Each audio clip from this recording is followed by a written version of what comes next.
Good morning. There it goes. Good morning, good afternoon, good evening, wherever you may be. God is good. Thank you for joining. Just starting off a touch early because the RPGA video is about to go live. There's Locke. Drop your wheeze in the chat. What up, Mondoon? You doing all right? I figure Fridays are going to be generally like this. I'll go live just a minute or two early just so we can get over here. There. Up there. Wee wee. Chosen one. But yeah. Hope you're doing well today, man. Oh, this is not displaying. Don't know why. Oh, that's fun. Let's refresh. There it goes. Okay. That was funny. Why that wasn't showing up. I still got to go back into that, what is this thing called again? Oh, it's starting Caster Labs and figure out why it's putting up its own messages in there. I'd rather not do that. But here we go. We are... Oh, let me... There we go. Video was... No, I had it muted in Prism. I just realized, yep. Is that a good volume for you? I guess we'll see once the actual... Once my bit comes in.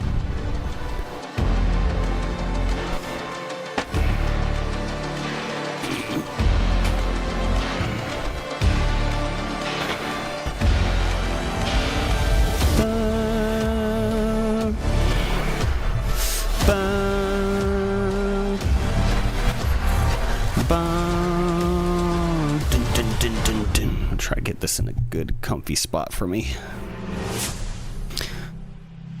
Video and camera configuration. We are finally going back and doing... Hello, architects, and welcome back to another RPG OG stuff. Tutorial. My name is Bert, and today we're going to be going over our video configuration, setting up our camera the way that we want. Basically, before we really dive into this project, we're going to get the look that we want for the game overall. So let's go up to Tools and go to Database, and if it's not there already, scroll down on your left side. Under System, there's Video Configuration. Click on that to get yourself to this screen. Now, there's a few obvious options. At the top here, there's the title for the game. You can adjust that. We can check this full screen box, and this is when you run your game, if it's going to be forced into full screen or not. We'll keep that off because I like to drag the window around. Then up next we have the internal resolution, which we set when we create a new project. I set mine to 1280 by 720. But then there's also this enable viewport resolution, so you can basically take that internal resolution and kind of override it. And using these two, you can get like that old school PlayStation or N64 kind of look, because I believe the N64, the internal resolution was something like 320 by 240, then the viewport resolution would be increased so that it would fit on screens, something like that. I'm not really positive on the exact numbers, but you can kind of achieve those old retro resolutions with these settings here. Even in the updated tutorials, I'm like, oh, I'm not really sure. Right off the bat, you know, if we run our game right now, this is our default internal resolution that we set. That size, 1280 by 720, and then if we adjust it to... Let's just enable our viewport resolutions. Now it'll render at 640 by 480. And I drag it over, and now we have this appearance, right?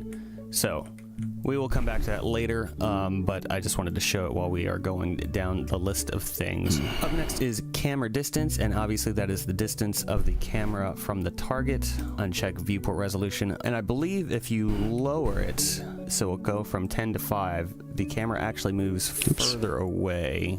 So the camera is now further away from the character. If you were to should probably close this. We'll just go to 20. We will get a much closer render here of the character, a very zoomed in look, okay? So that's what camera distance is, and camera distance actually works kind of in tandem with scale. So let's reset our camera. Word of the day is tandem. The way I'm thinking of it is it's kind of like a multiplier. So scale is the scale of rendered pixels, so how big or small the rendered pixels are. So, you know, we saw how it was with the camera distance at 20, the scale at 1. If we just increase the scale to 2, you know, 10 times 2 is 20, 20 times 1 is 20. So this is the same basic look that we got from increasing the camera distance to 20, right? So just use those two values kind of in tandem to get the size that you want. Cell size has to do more with optimization. This has more to do with draw calls, like how many calls the GPU has to make.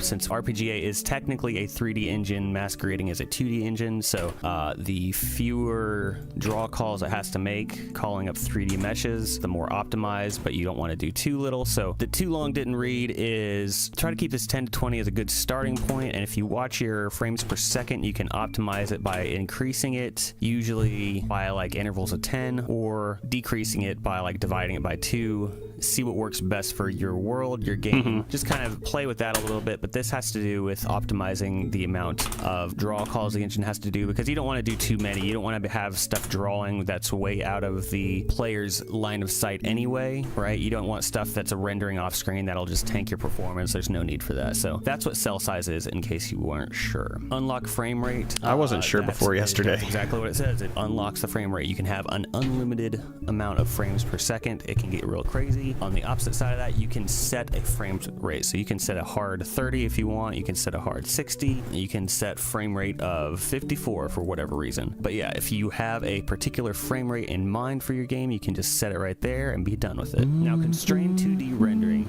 If you're working on an old school RPG, you probably want to look into this, because what this does is this removes, if you remember, when we're towards the edge of the screen here, let's move our character right here, right towards the edge of the screen. Since we didn't have anything drawn out here, there's just a black bar now out at the outer edge, right? We can see the borders of our map. But if you check constrain 2D rendering right here, then the engine will constrain that, and now your character is more on the edge of the map rather than seeing the edge of the world. Make sense? It's kind of like it kind of locks your character into the map, okay?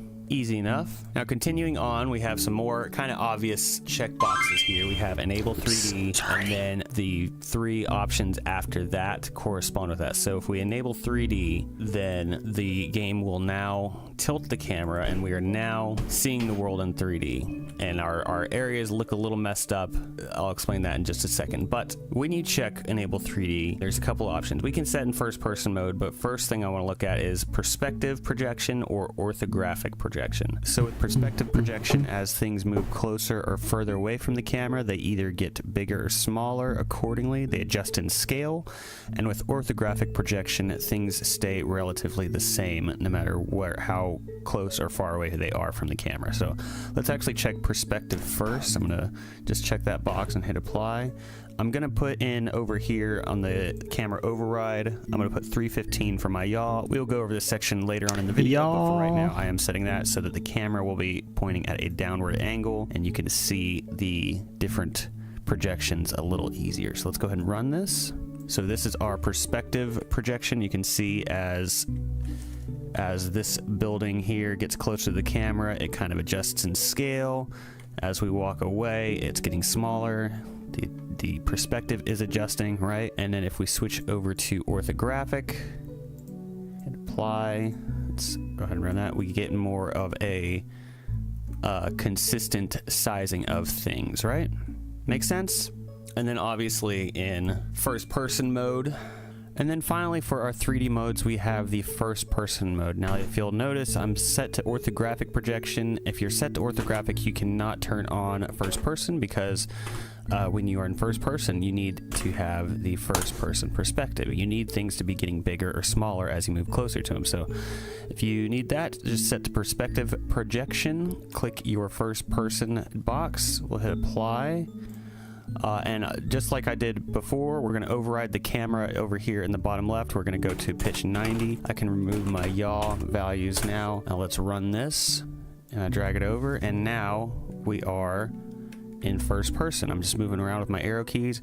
I cannot look around with my mouse just yet. That takes some setting up. I have a tutorial showing you how to do that already in the first person playlist, but yeah, just like that, you can set it up to first person. And when you're in these 3D projections, like if you noticed when we were in perspective or orthographic, you could see the black boundaries outside of our map. If you want to change the color, under appearance here in the bottom left, you have background color. If you adjust this, say we'll just go to like a lightish blue like that.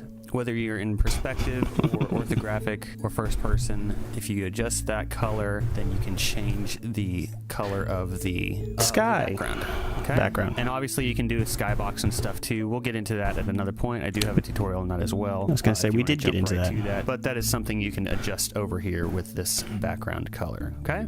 So just kind of toy with those, figure out which look you want. But if you are in 3D mode and you notice that building and the rocks were a little weird, that is because we have drawn these walls and these cliff sides in here. If you're working in 3D, you really only need to grab these top sections of your tiles and draw those in. The engine will read the wall section below them, right? If that makes sense. So I got my building and my rocks on this layer. If I actually just copy this, I'm gonna right click and drag, and so now I have this whole thing as a brush, right? So if I draw there, it's the same thing. Let's draw this on the upper layer. Let's change our height back down to 1 or to 0, our base height, and let's just draw this again, right?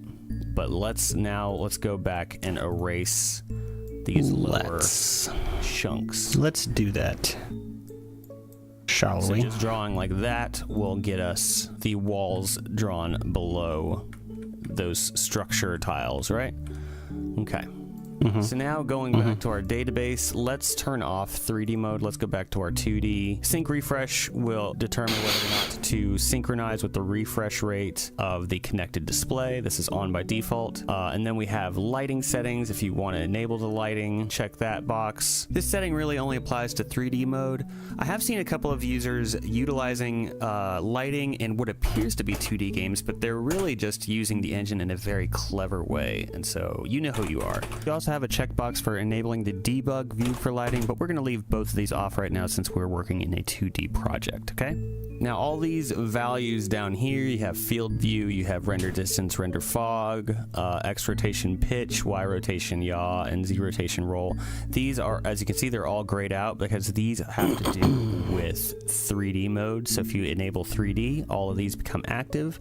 There is a default value set for all of them, but you can adjust the range that each corresponding value has. I've gone into a bit more detail with these also in the 3D tutorial series. I just wanted to mention here that if you were wondering why those values I think I did. I hope I did. 3D mode only. And let's say you adjust your values here, you get things working the way you want. So you have your render distance, you have your rotation, your camera distance, everything is set the way you want in general, but there is a map where you want things to change. You want it to look a little different on a particular map. Well, if you come to your main editor screen and you look over here on the left and you scroll down a little bit, we have some overrides here. So you can adjust the camera distance here, you can adjust your field of view, you can adjust your pitch, these values, or you can set check reset to default.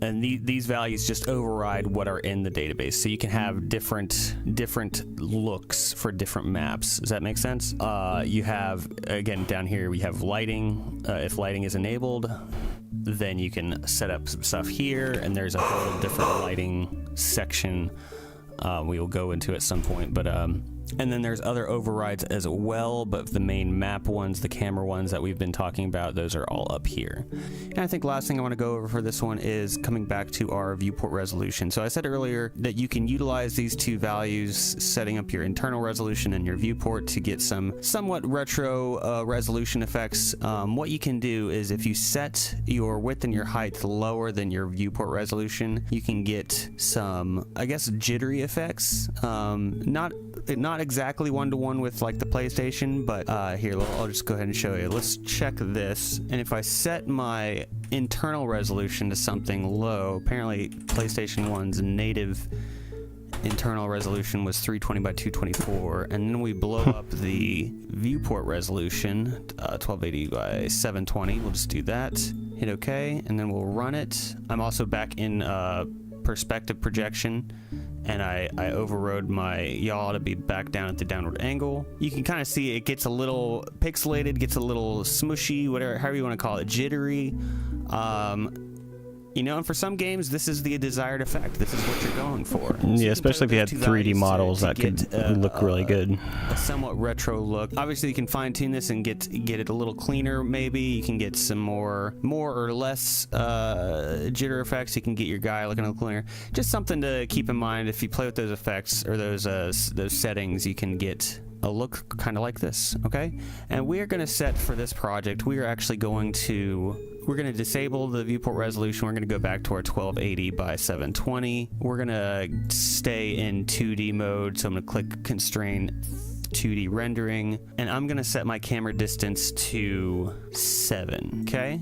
And that will give us a look like this. This is how we'll be working in this project, I think, moving forward, okay? And if we change it, we'll address it at that time. All right? Well, I think that's going to do it for this one. If you enjoyed today's tutorial, please leave a little editing hiccup there. That's okay. Let me know how I did. Let me know what the next step you would like to see in this new project. Should we go to interfaces? Should we do more with interfaces? Building? Should we go right into the battle system? That'll be a big one. Interfaces. Yeah, let me know what you would like to see next on this particular series, and I'll do my best to accommodate there. If you have not picked up your copy of RPG Architect yet, please be sure to do so. We are still in early access on Steam, but there's already a ton you can do with the engine. Fully capable of making game as is, and it's just getting better each and every day. And if you enjoyed my tutorial, my commentary, and you would like to support me further, please be sure to become a Patreon supporter at patreon.com/bitbybitsound, and you can get a ton of music and sound effects to use in your RPG Architect games, royalty-free, ready to go, loopable, all that good stuff. So thank you again so much for watching. You guys are amazing. I am Bert, and I will see you on the next one. Bye-bye. He stole my tagline. All right, well, that was another one down. We are officially starting fresh in RPGA. There we go. I should probably do the whole... Thanks for watching, everyone.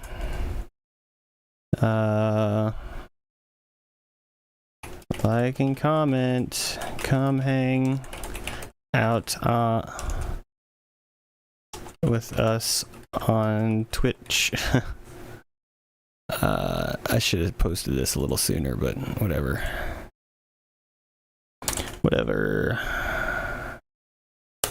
There we go. Should have posted that a little sooner, but that's okay. Spamming. All right, well, that's that one down. Oh, there's some,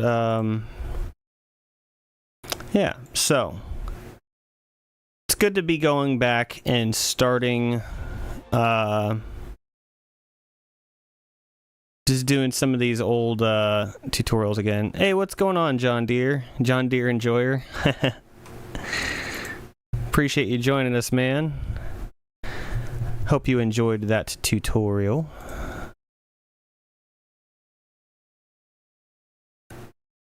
Oh, Locke is pinging us over there. Okay.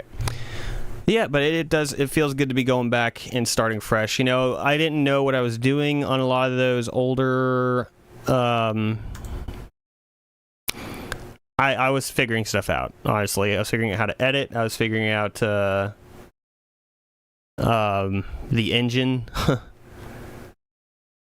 And so it's like it's a little easier going back now. I guess, yeah, interfaces and entities is what I did next back then, but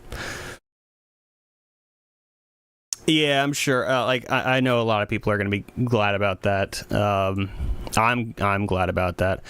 I think I want to get into interfaces and stuff here pretty quickly because I just have fun making those. Entities will be a good one, and I don't want to wait. What was it, like 6 months before I actually got to the battle system? I think I want to do that pretty quickly here too.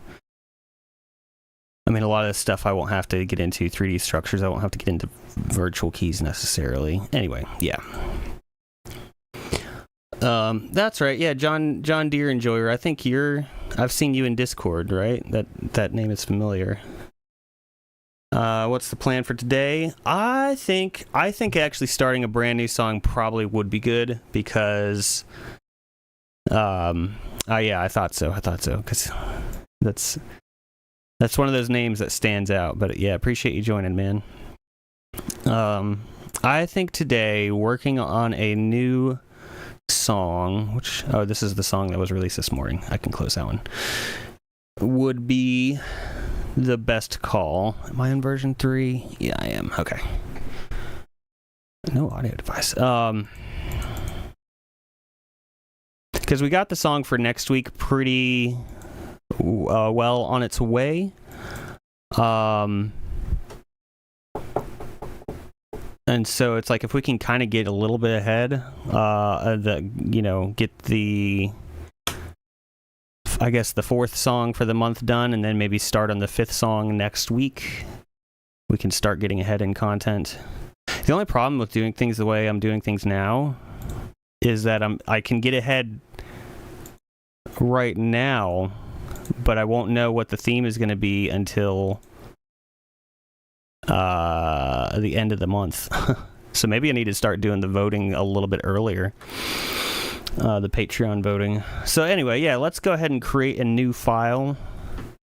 I'm probably going to have to we'll still have a good bit of time here, but I'll have to like dip out just a little bit early today because I'm heading to my sister's tonight for game night, and I'm actually going to be bringing... They still don't know that I got the Switch 2, and so I'm going to surprise them with some Mario Kart World. Send this...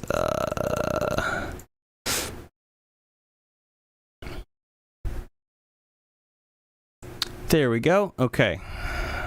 DAW audio should be working. Yeah, they're going to... My nephew is the only one who knows. I did tell him about it. Let me move this over here real quick. I did tell him just to, because he was kind of having a rough day at one point, and I just wanted to cheer him up and be like, give him something to look forward to. Oh, and then by the way, before we get started, this is officially live. We have our racing music pack is officially up and running. It is on its launch discount over here, and then of course it is available on Patreon too, and supporters get a big discount on it there as well. What was I doing? I came onto the internet for a reason. I got on here for a reason. I think it was over here. Yeah. Okay.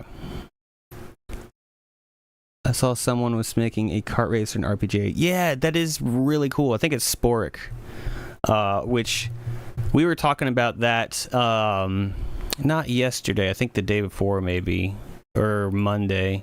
Yeah, we were talking about that within the past couple days here. It's really cool to see people making games outside of RPGs in RPGA. And I even brought up a couple of my old stuff, like I kind of put together like a little Star Fox type game. I didn't get very far before I got it on rail shooter, I guess is what I got the ship going forward. I got enemies around. I got to where you could shoot them, and then I stopped for whatever reason. I just got sidetracked. Life stopped me. Yeah, I can actually. You know what? It'll only take a second. I can bring it up. We haven't officially jumped into a song yet, but I need to open Steam first before I can open RPGA. Duh. I had Steam closed. But I've done that. Way back in the day. Why is it blown up like this? There. Way back in the day, I did like a mock-up of like a Streets of Rage style game. I can show you that one too. There it is. That's the one. Recents. Nope. Open project. There's a lot of stuff here that's named something, but I did not do anything with it. A lot of space shooter. That's what I was like, what was it? Yeah, didn't get very far. Of course, whenever, it doesn't matter which screen I'm on, it opens up on the wrong one. But, you know, I'm not pressing nothing right now. He's just moving forward. Just a little bit of jankiness. There's a tile I put out of place there. But that's basically it. That's about as far as I got. Spork is doing a lot cooler, a lot better with the Mario Kart than I did with this. But hey, it's possible. You know, I put in like an evening, like a couple hours, if even, doing this. So it's doable. You just have to set up like some collisions with the walls and whatnot, and maybe make the animation a little smoother because it was very jank. And I think the other one was 3D Tests 2. You can tell by the name that I did not know what I was starting. Yeah, and initially I had a different sprite for this. So right now I've only got the sprite sheet of walking left or right. I don't, the left one is not working, but you know, just stuff like that. This is what before, I think this was even before projections were officially in, or they had just made it in. Very jank. You can run very, very jank. And then I think the thing that stopped me back then was the jumping. The jump script event wasn't even in. And so it was a very convoluted way of doing it. And again, then life happens and I just walked away from it. So no big deal. Maybe one day I'll get back to it. It's possible. It's doable. I think that could be a fun project in there to do. So let's see. Our theme for Patreon this month is still, it's tropical island themes. Tropical island.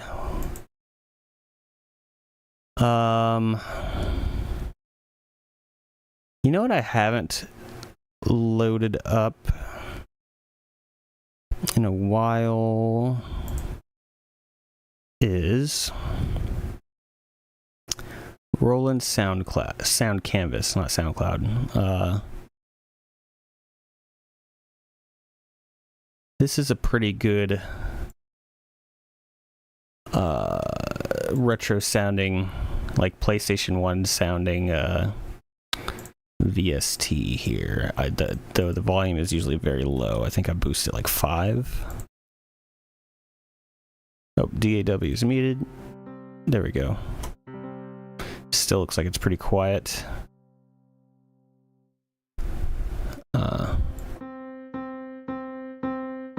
There we go. I don't remember having to boost it that much. I'm just looking at y'all's level over here. Okay. But this is actually a digital, like a software version of like a Rompler, the SC88, I think. So like a hardware, yeah, SC88. And I guess they got the CM64 too, but this has a lot of really good sounds. Like, I swear some of these were used in like Final Fantasy and stuff. Like,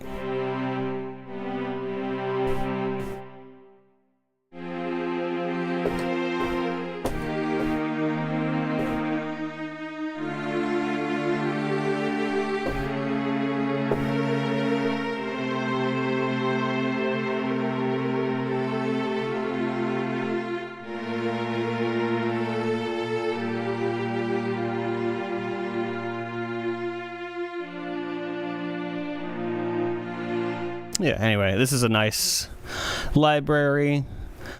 The Roland stuff, I wish it worked better. Let me see if this is loading up yet. Yeah. I'm kind of ticked about this. Anyway, I won't get into that. I won't get into all that. But this one works. So we are doing tropical stuff. So let's find some, that was very loud. Actually, probably can bring this down a little bit. Let me turn my desktop audio off.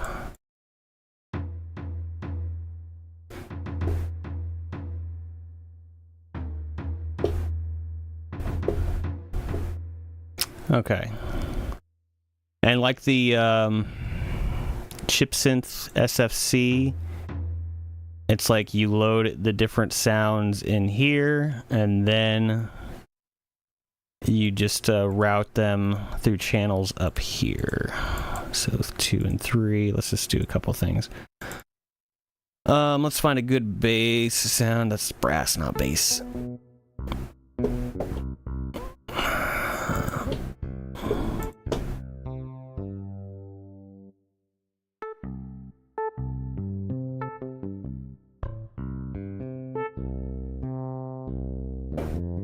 Like, that sounds like that's straight from Chrono Cross.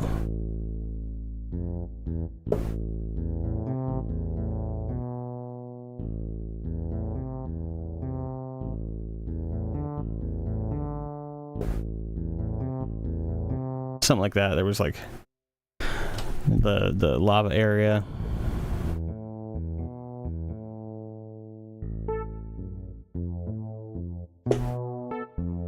I don't like how whenever you click them, it just does a high, what, C? No, it's a high A for whatever reason. Like, why?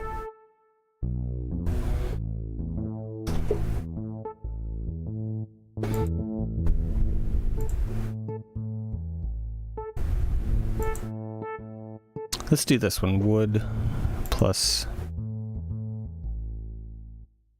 whatever bass. Okay, and now channel 3. Some piano might not be bad. And here we'll just do vibraphone is a good one, of course. Marimba is a good, of course. We did so many drums on the one today.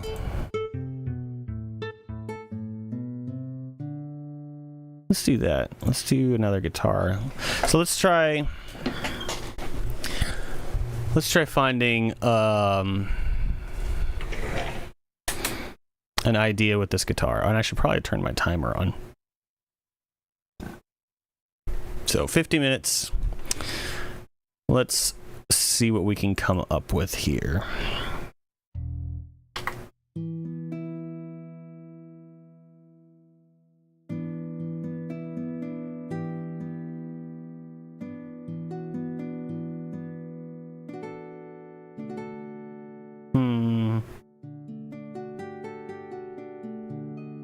Let me know if the volume is okay. It looks like it's probably too quiet.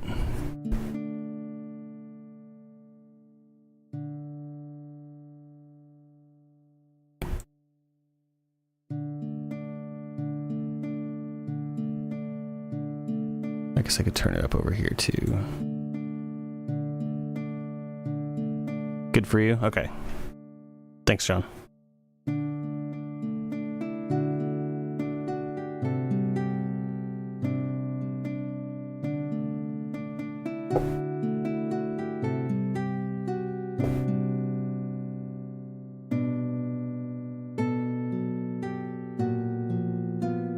Oh, that was bad, Bert. Okay.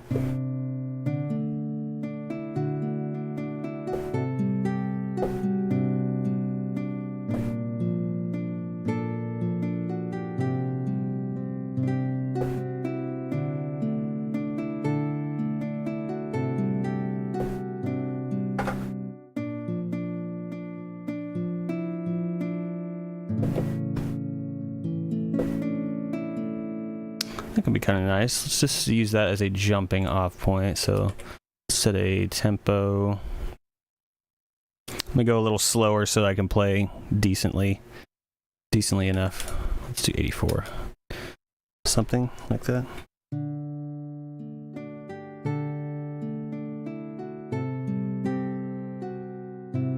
Maybe a little bit faster. If I play too slow, it'll be... Oops, not that. I meant 88.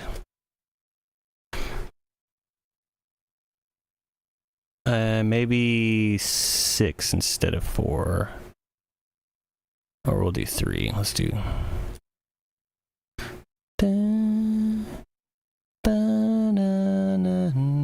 Yep, okay. 4, 5.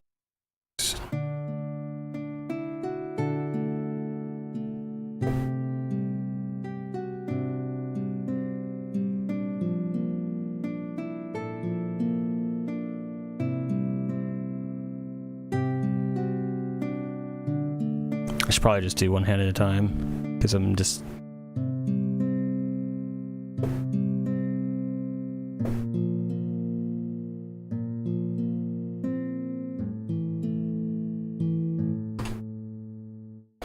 Let's do that. Let's just break it into two hands, because I'm not a great piano player. That's okay. We get it done anyway. Redo all this. So here, take these two right here to the front. Oh, and then let's do eighth notes. Snap, snap. There we go. Okay. And let's go ahead and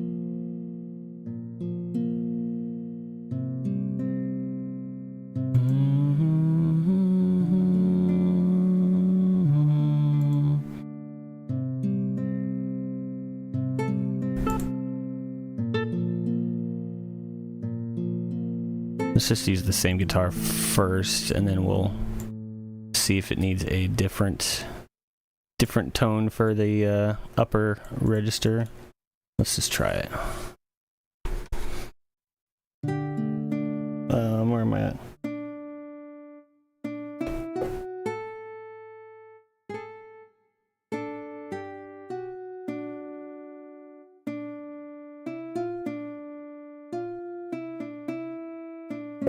Okay, that could be nice.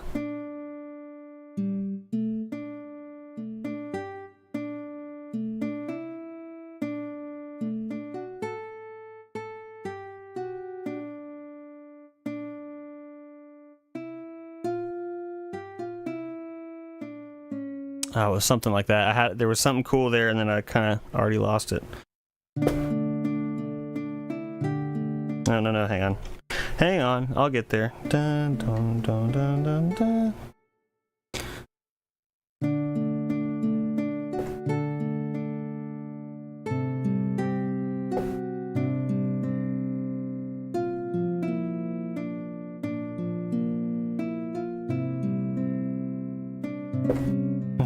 Nope.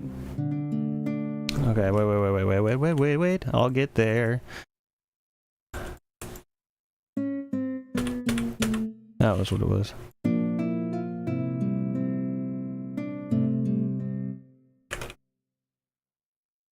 Hey, what's going on, Cielo? How you doing, brother?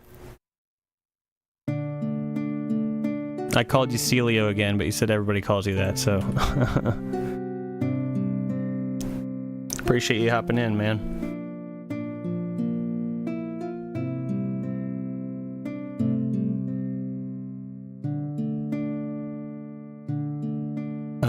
Hang on. Dun, dun. I don't think this works, though. No, because it's...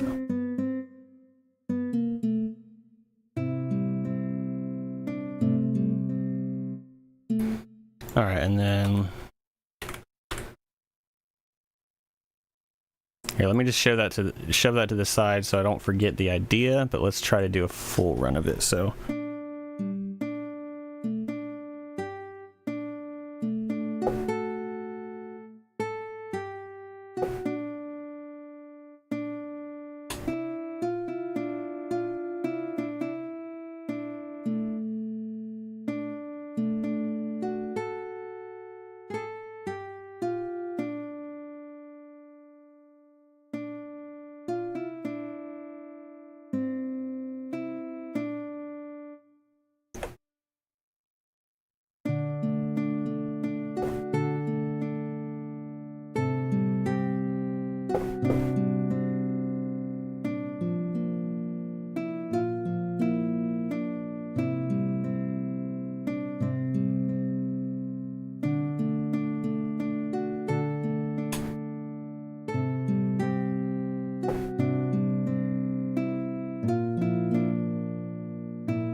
Something along those lines. Let's let's change the melody line. Let's change the instrument. Let's see what we can come up with there. Not ukulele.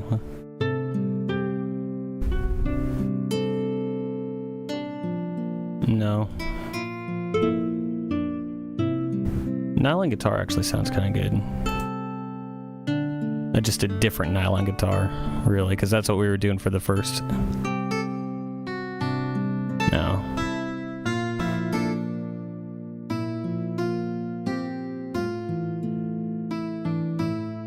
I kind of like a nylon guitar. Oh. And then let's turn it down just a smidge. Alright, and let's add in the bass line we had here.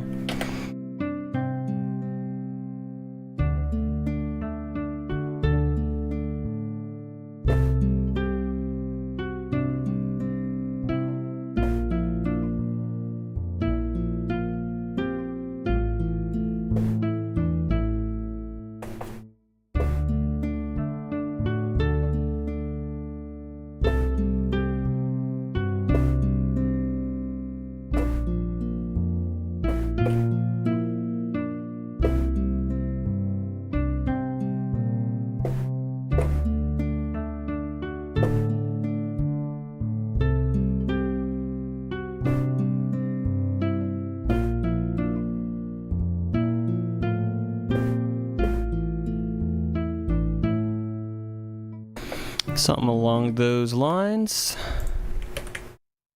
Celio, you doing good today, man? You just hanging out? Anything cool going on? Guitar is happening there. Alright, let's get rid of that. We got that. What was this? Oh, that was a drum. We don't need to add the drums just yet. Let's... I think like a flute instrument, woodwind instrument will be good for this next line, next section. Pipe. Up my octave here.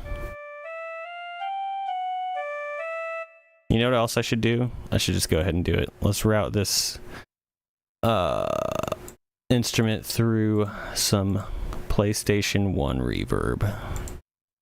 Because I like to do that. Because it sounds good.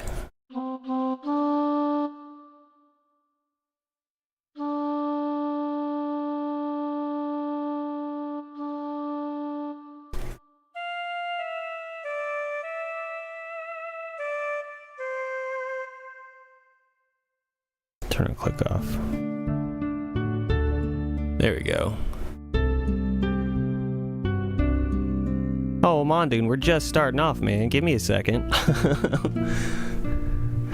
This is for the pack, or this is for the tropical stuff. We're getting there.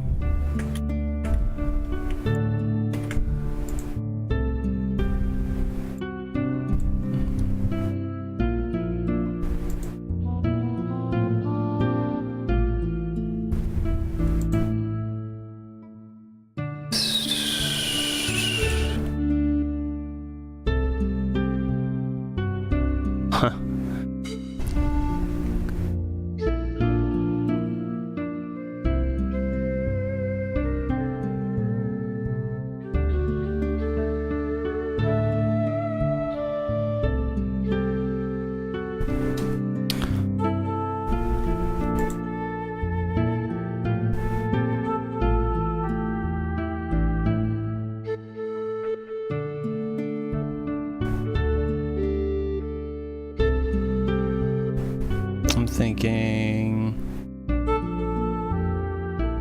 I think I'll do pipe and reed. That'll be good.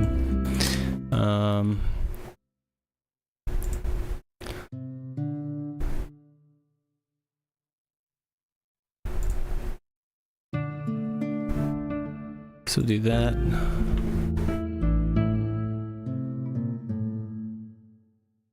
Where am I?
Let's maybe do that for this next section.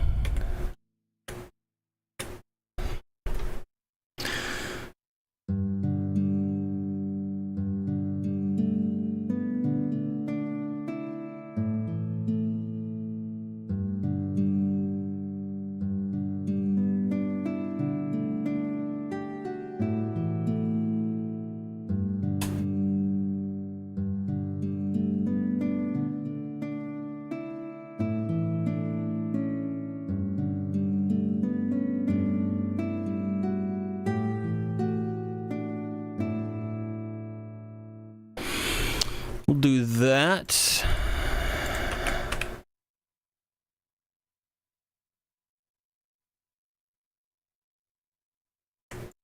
And then let's go ahead and add the bass first.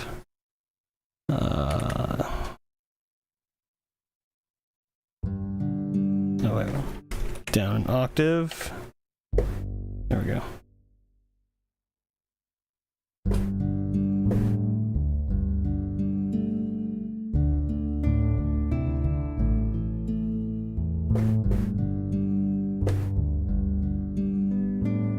Hang on a second.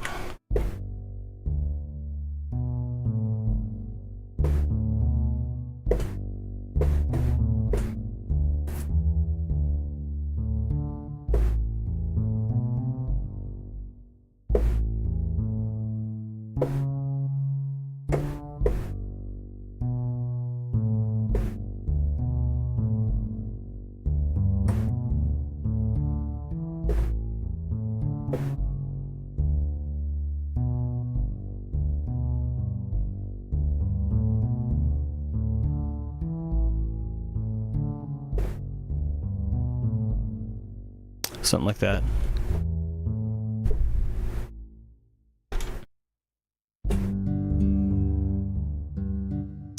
Flub.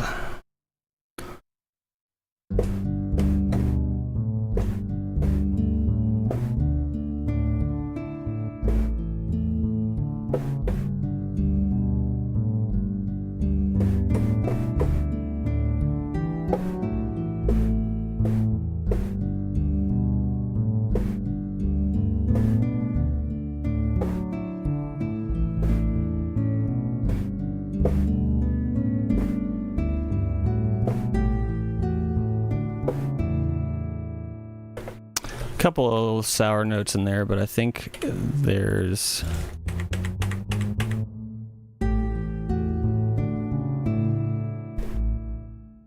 overall I like that bass line.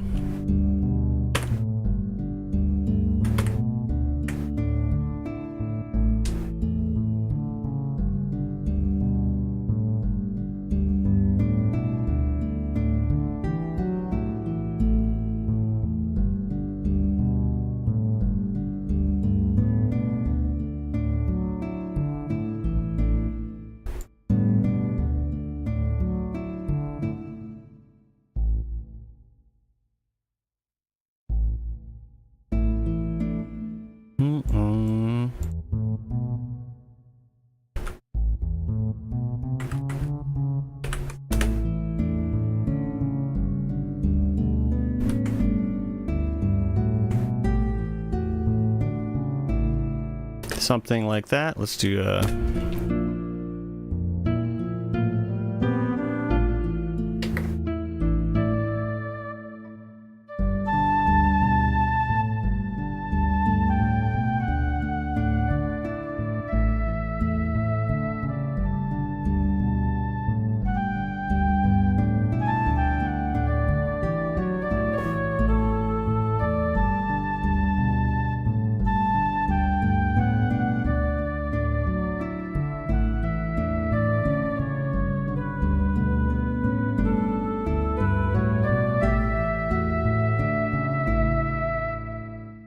let's record it this time.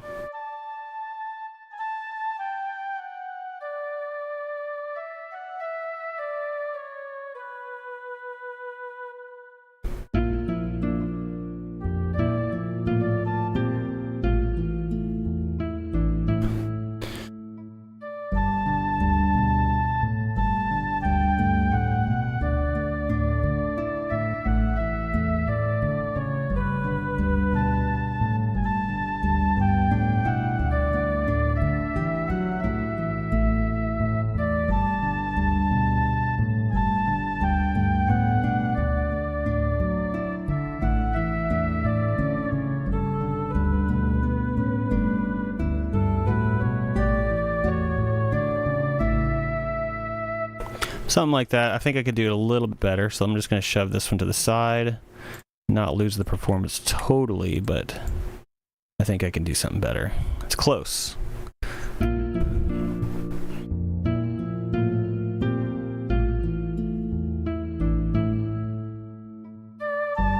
Oh, why did it start off with vibrato? Hang on. Okay.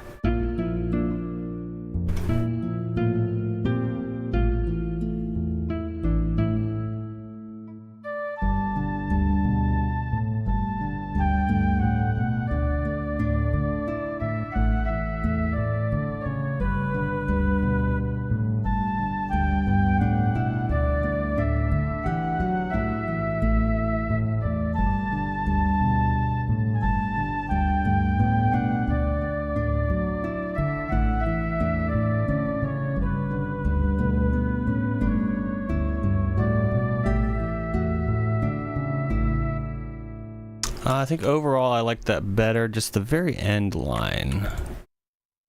And I liked this little trill.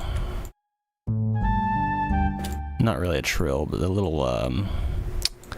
lead-in note.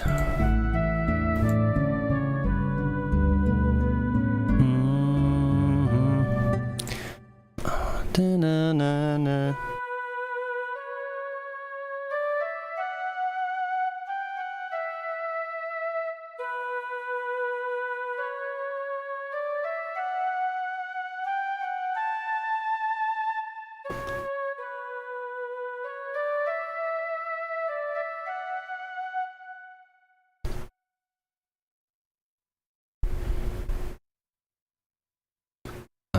Let's do.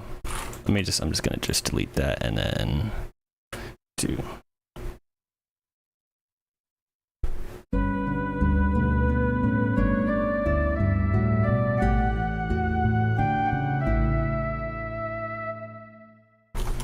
Maybe.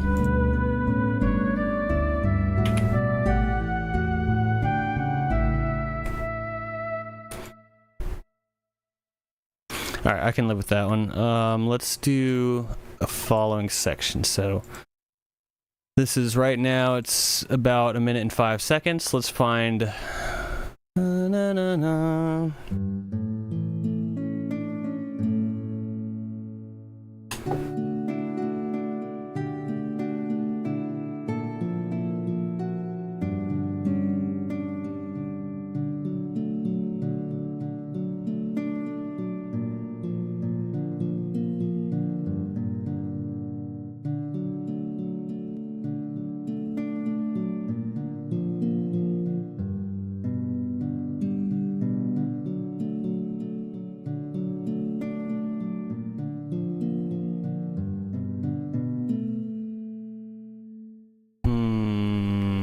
Maybe that. Let me lay that down and then we'll see.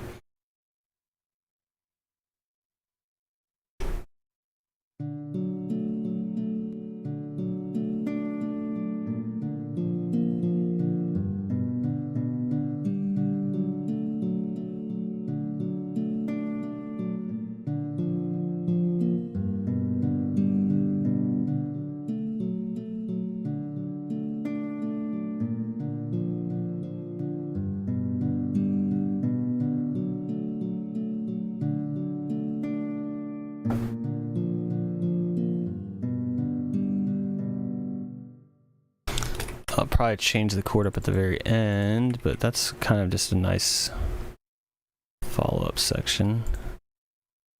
Just go ahead and lay down a bass and just see how then it all flows into each other.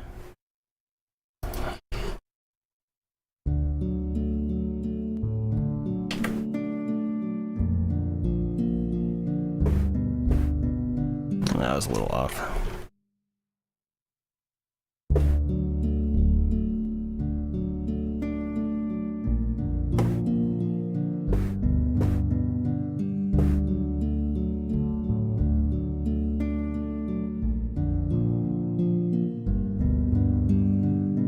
Yeah, I think just that is probably simple enough.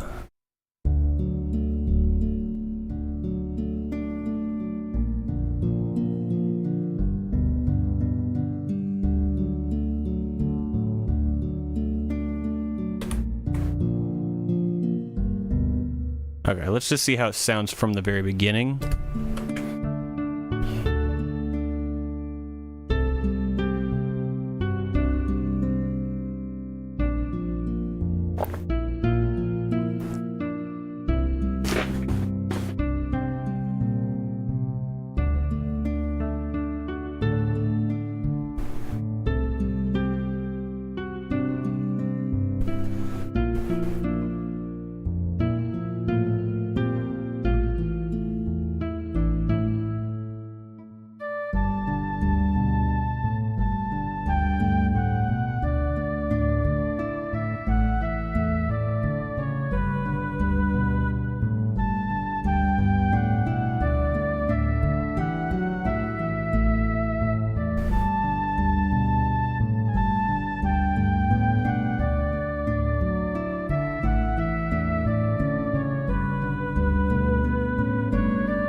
Okay, I think I could do... I think actually I want to push this out a little bit.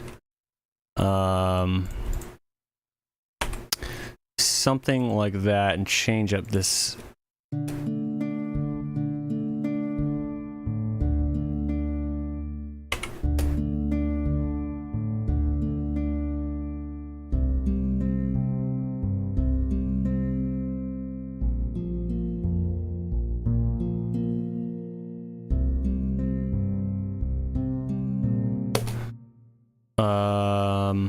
No, hang on, I'm thinking. Maybe...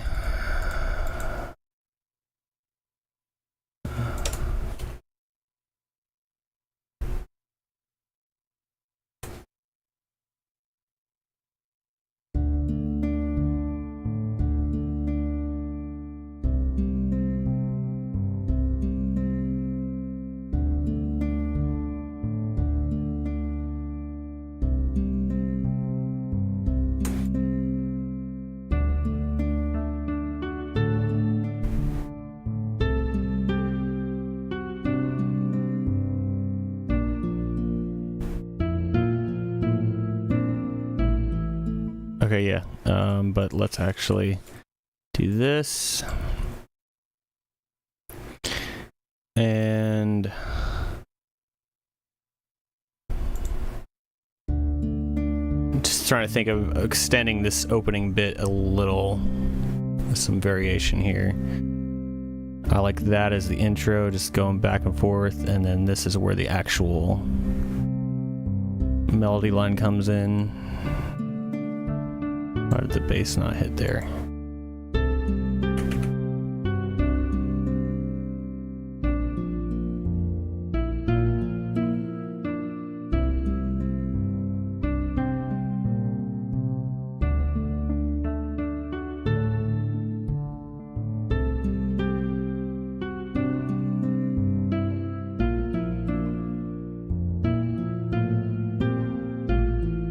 Oh, I need to be on part 4, that's why.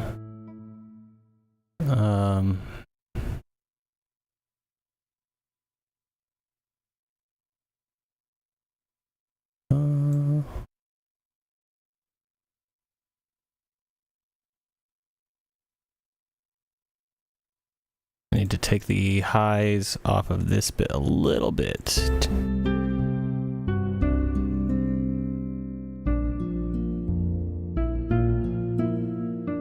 Maybe not that much.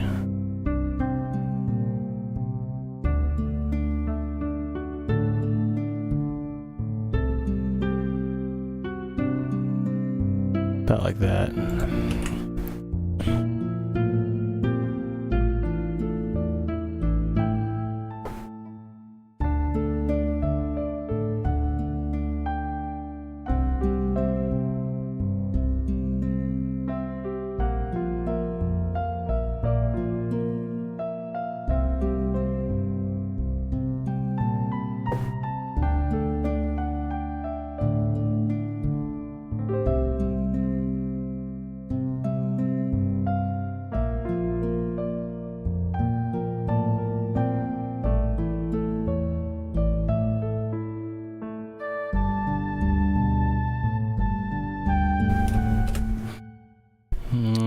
something in here.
Something there. I do like piano coming in at this point, just not the part that I played exactly. Yes, add piano. While we're here, let's try to figure out what do we want to do here. At 7. Part.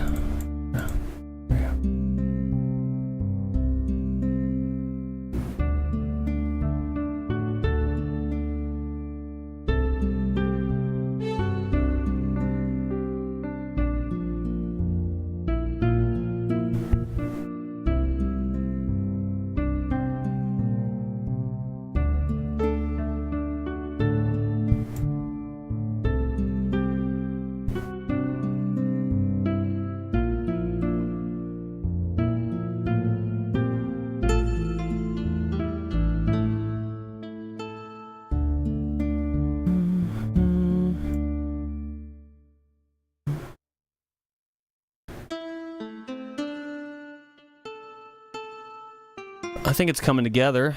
I like where it's going. It's very chill, like sitting in a hammock kind of music, I would say. Yeah, it's very soothing. That's a lot of this stuff, besides the one that was released today, really. What I had anticipated for this month's stuff is just like the chill Chrono Cross Village songs, with the exception of like Termina, however you say it.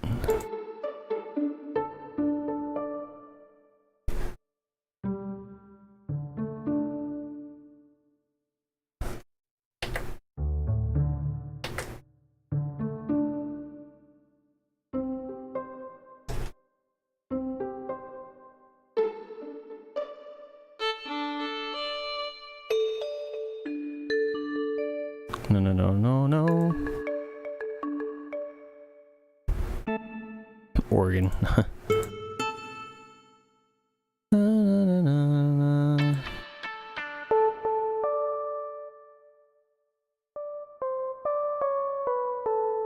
Let's try this mellow guitar.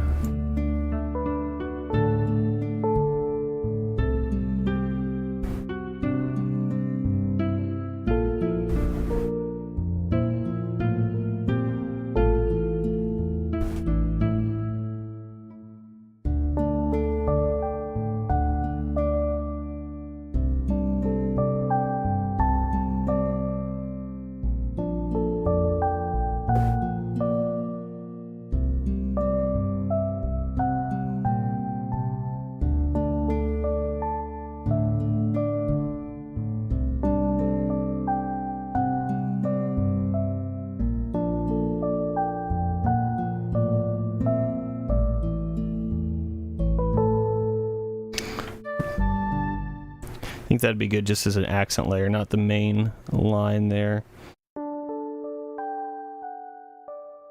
So let me try to add that in.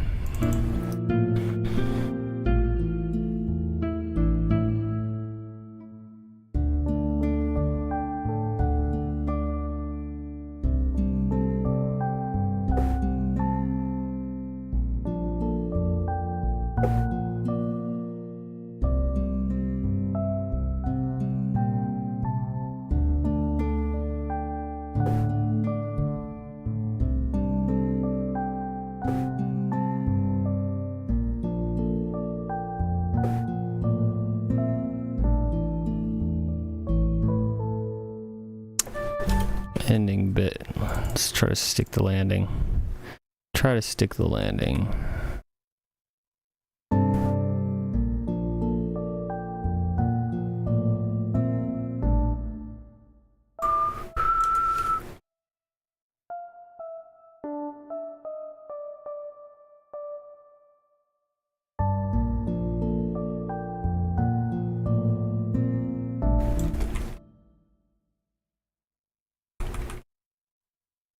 Two.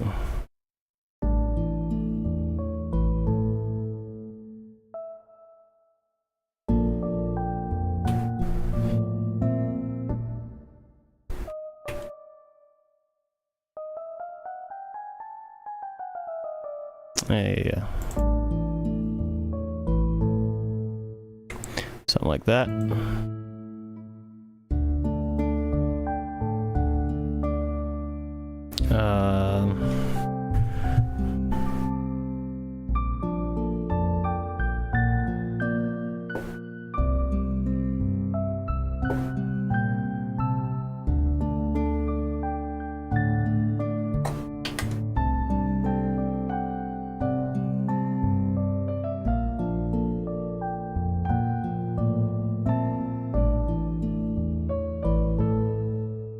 Alright, I like that bit. I'm going to mute it for right now until I get a main melody part, because then I'm going to have to worry about the harmonies with that line.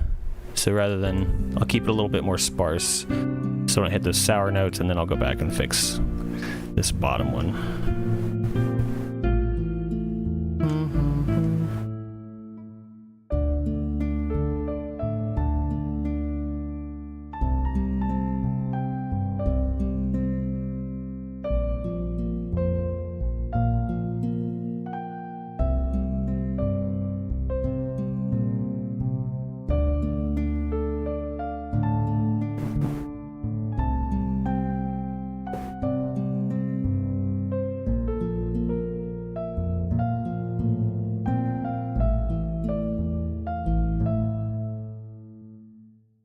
Redo.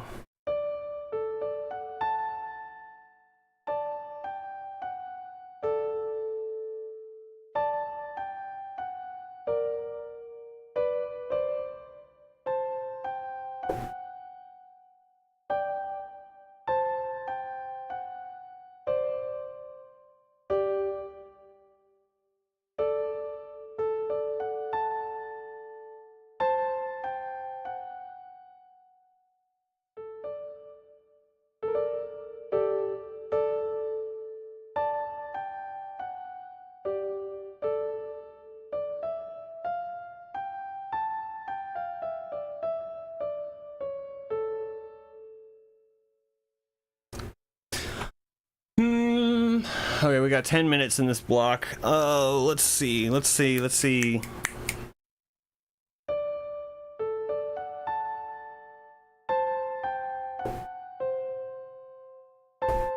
that. It's like just repeating the same melody, but with a different instrument and like a little different flair. That could be all we need really for this section.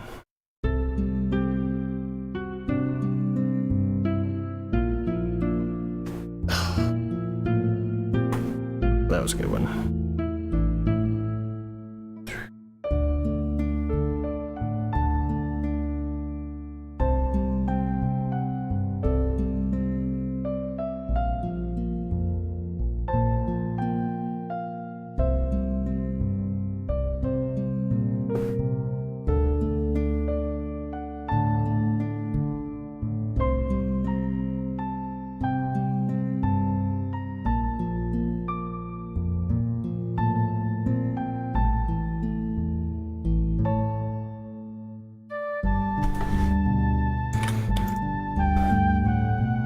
something. I need to come back to this melody line here. We'll get to percussion. Percussion usually I like to do last. Percussion will... There is some composer that... I mean, he was right. I don't remember what his name is, but...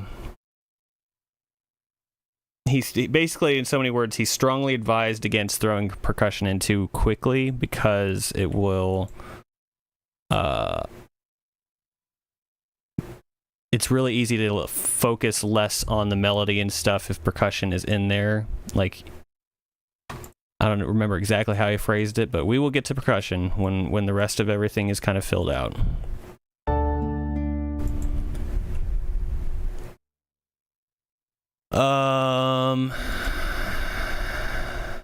Let's listen back. Let's go back here. Yeah, like in certain styles, like if you're doing rock music or whatever, I think starting off with a heavy drum beat, you know, that can be beneficial. But it just depends on what you're doing, really. But I've noticed that when I hold off on the percussion, I think I get stronger melodic content.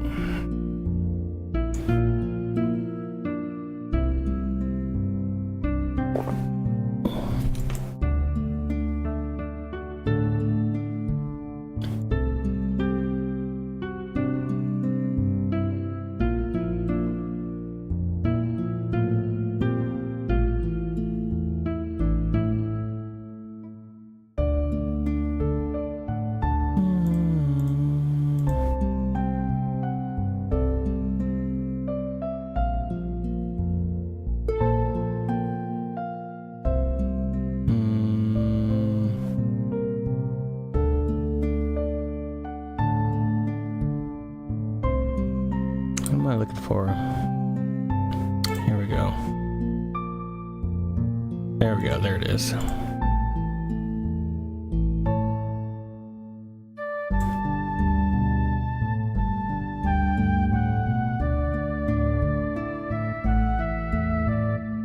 wanted to add some strings in probably here.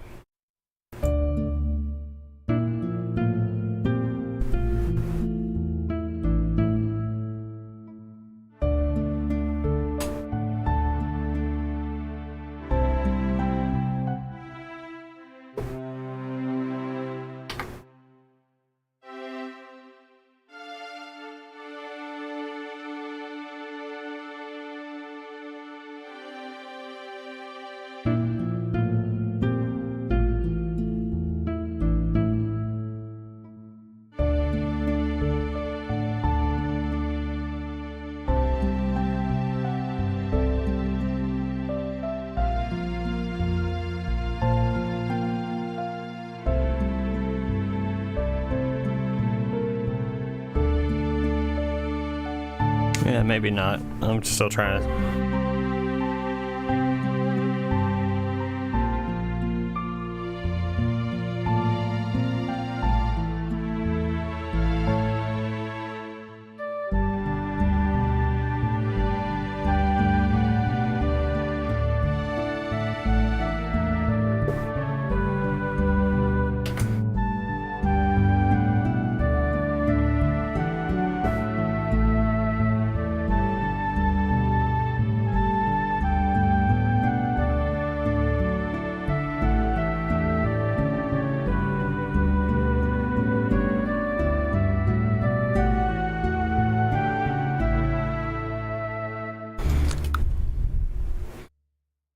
Let me try a different patch and then also just try in a different spot.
Something is in there. I'm just hitting the wrong intervals. 3, 4, 5, 6.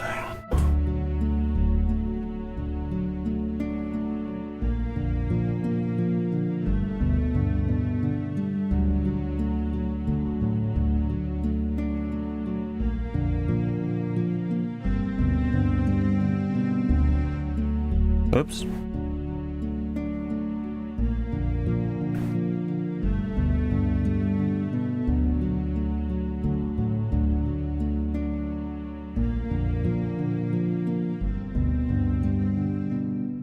Very light. I held one out too long, obviously, but this one. Now let's take these.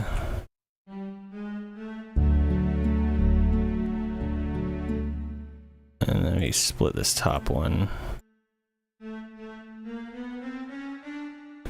Let's take these, all these top lines.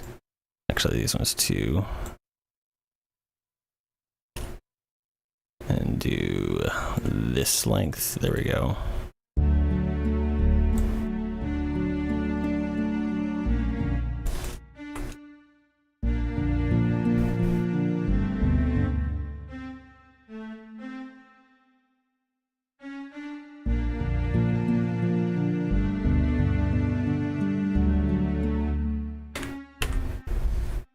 I think that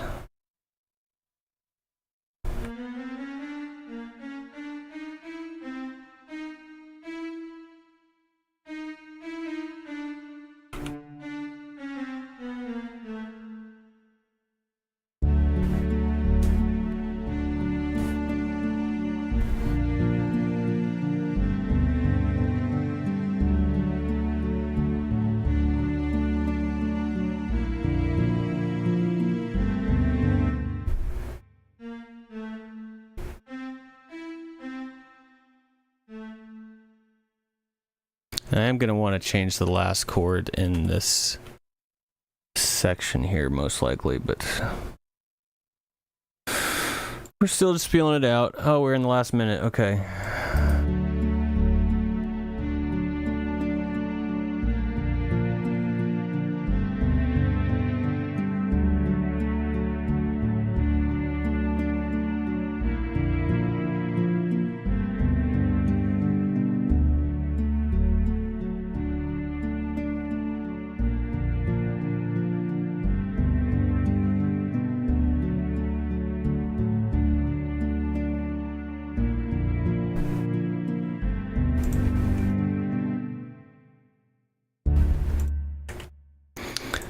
Alright, let's just, wow, okay. Let's just go ahead and hit play. And then we will stop in 5 seconds. Yeah, let's just pause. There is our timer. Alright.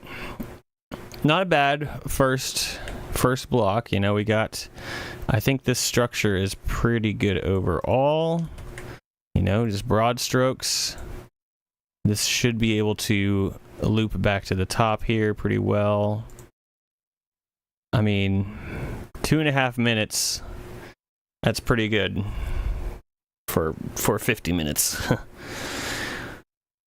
Oh. Yep.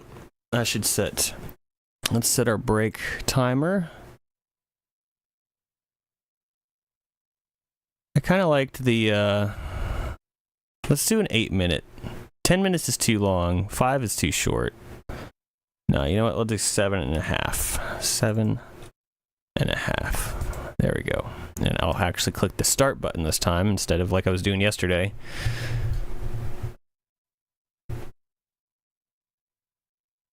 Yeah, but it's getting there. Nice, chill, tropical-esque. We'll add in, as it gets like some of these elements like smoothed out, I think it'll start getting that like island feel a little more, because I'm not thinking of like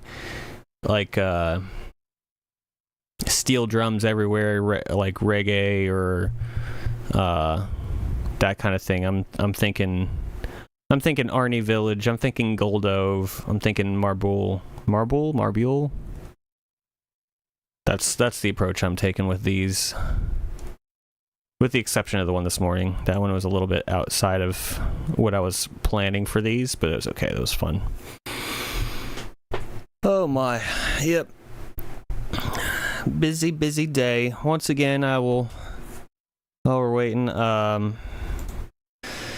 this bundle is our racing songs we did last month. We did them all on, well, most of them on stream. I think we started streaming after, like, I had already got the first one released, but this is now available on itch.io. It is also available on the Patreon, patreon.com/BBBSound. Here, actually, let me make sure it doesn't bring up some behind-the-scenes stuff first.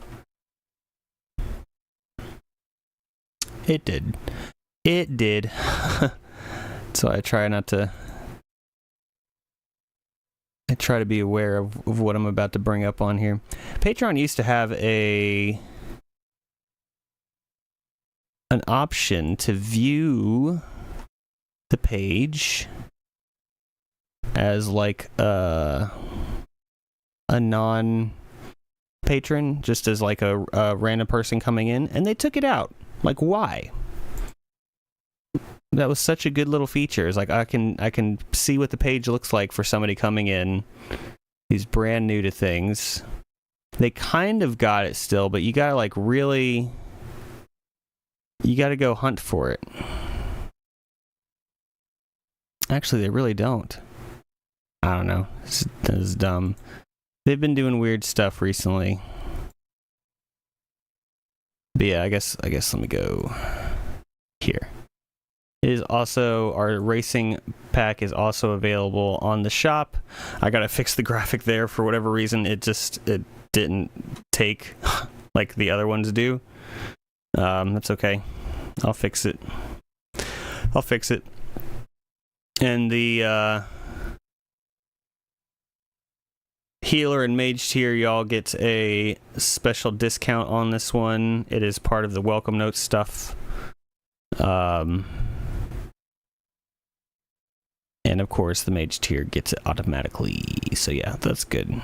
And then Tuesday, we have our other 16-bit fantasy part 3 is coming out. So excited for that to finally be released. But yeah, I'm also excited for game night tonight. Going to be going over, like I said, and playing some Mario Kart. I feel like I can safely say it on stream because they don't watch my streams. It's okay. I don't mind. It's okay. I don't. All good. But that'll be a good time. I wonder when we are going to be getting some more Switch 2 exclusives, because right now the lineup, I basically have the entire Switch 2 library, which is kind of crazy. I don't know why they opted to. Like, the Donkey Kong game is supposed to be coming out like next week? Like, why not just have it ready to go? Or if they couldn't get the game ready in time, they could have just like held the launch back just a little bit. I don't know.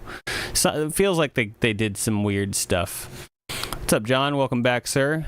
We're just taking our quick little break after working on this for our 50 minutes. We do that like Pomodoro technique where you work for 45, 50 minutes, whatever you set it, and then you take a short break.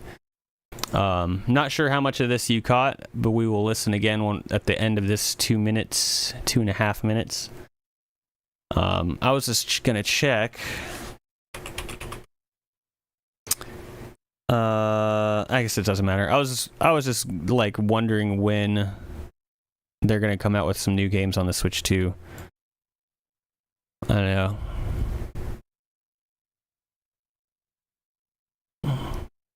It feels like they kind of botched the launch a little bit. Could have gone a lot better, but oh well.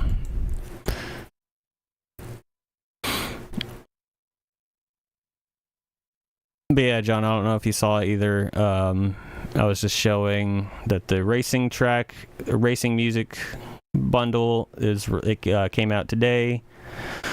These are the tracks we worked on stream last month. You can, listen to them here if you wanted to sample them beforehand or whatever. And then my, Patreon supporters get a handful of these tracks already. Mage tier gets them all. Gets everything basically. But yeah, that's what we've been talking about. Oh crap, the coffee is not working. Sometimes the coffee bites me. Yeah, it works in reverse. I think today it's working in reverse. I don't know, I've just been scrambling around today, so Fridays are just going to be like this, where it's just kind of a scramble, especially if I'm doing game night. Because yeah, I don't know if I finished my thought earlier. I guess I probably did, but I'm going to have to cut out probably around 5. Maybe I could probably push to 5:30. But I'll cut out sometime around then so I can get on the road. But we will be back tomorrow with our second first Saturday stream. That's what it is. Our second first Saturday stream, yeah. We did one at the beginning of May. Yeah, May. And this week is the first week where we pushed the Wednesday stream. We didn't stream on Wednesday. We were pushing it to Saturday. And we'll probably play some games or something. Okay, here we go. I keep forgetting to have the sound on for that for you guys, but it's okay. It doesn't matter. Going to watch Wicked on stage. Oh, okay, yeah, no worries, dude. No worries. All good. Let me set my timer again. Nope. There. And 50. It's 50. Yeah, it's 50. Okay, sorry. All right, so let's go ahead and hit our start on our timer, and let's review what we got in the first hour.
Okay, yep. So, got that done for, you know, not bad for 50 minutes. Obviously, it needs a lot more going on, but not a bad start.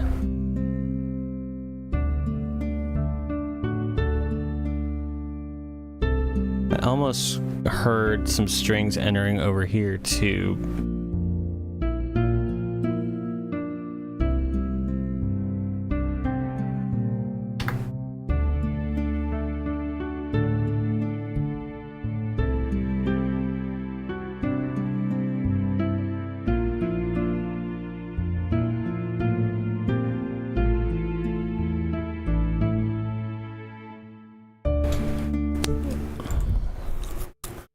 Yeah, this section, this one here, I feel like we need to differentiate this a bit more.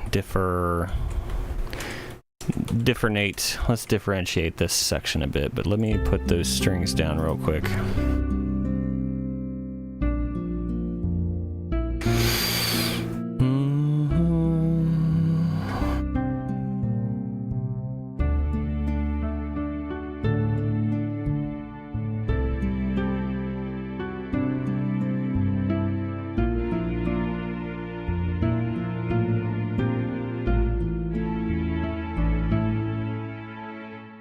Need to pull the velocity back on those last two. And also fix the timing on that one, because I was trying to think of what the chord was as it was coming up. I was like, oh wait, what did I play here? Let's get rid of these and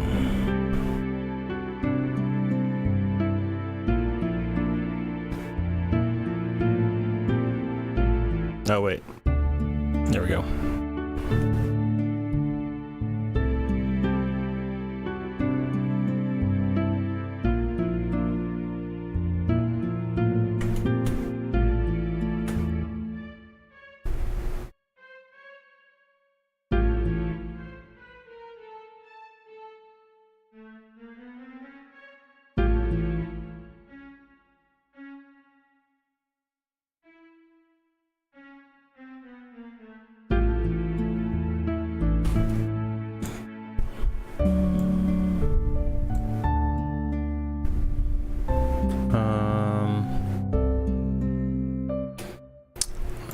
Let me work over in this other side, and let me just think if I can come up with something different.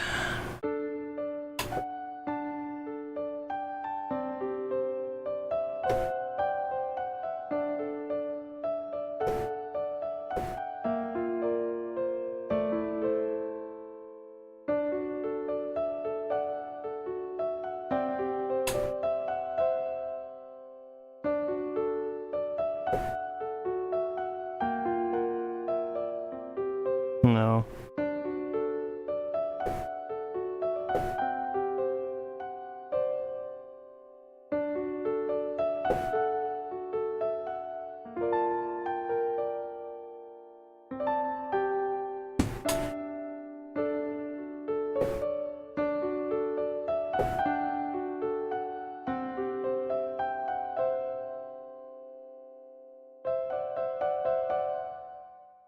I think something along those lines.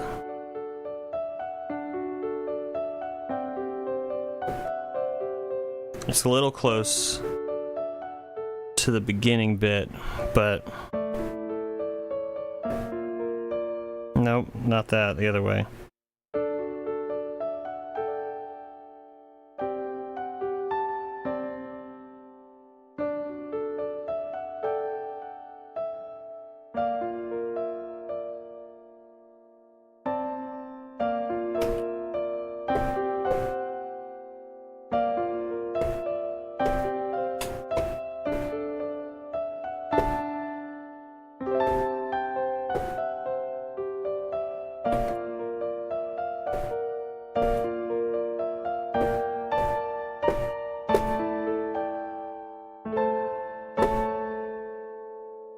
Let me just play that. Let's try it. Give me the click track.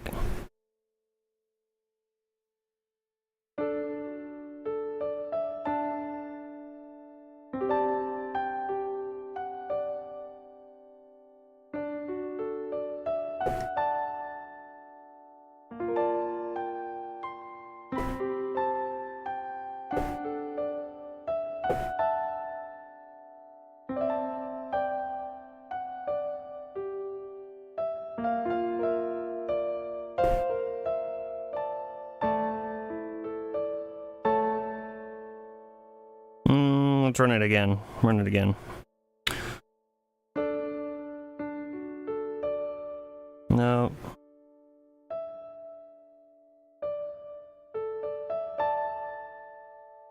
One, two.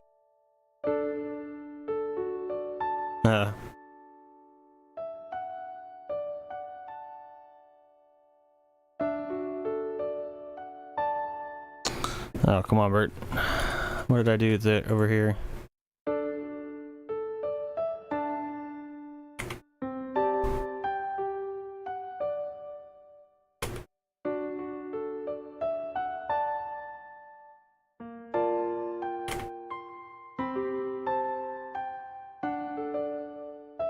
Nope. Eighth notes.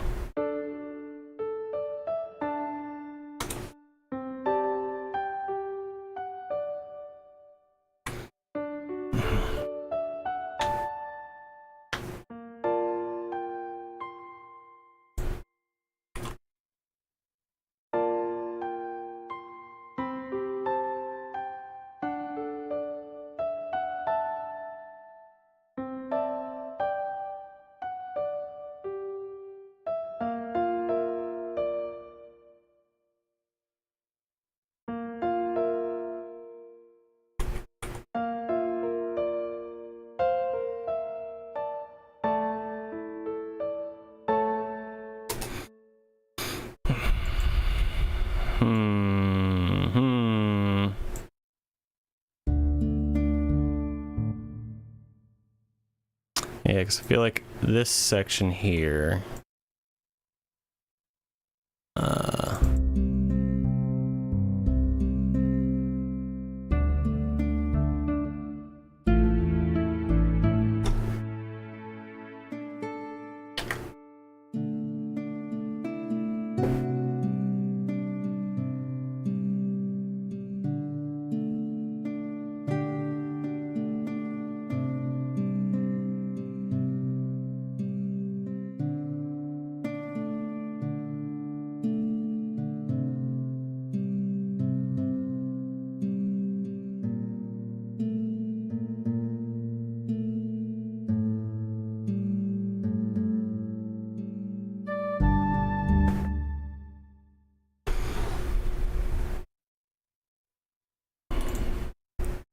Gonna add little bits at a time, just little baby steps at a time.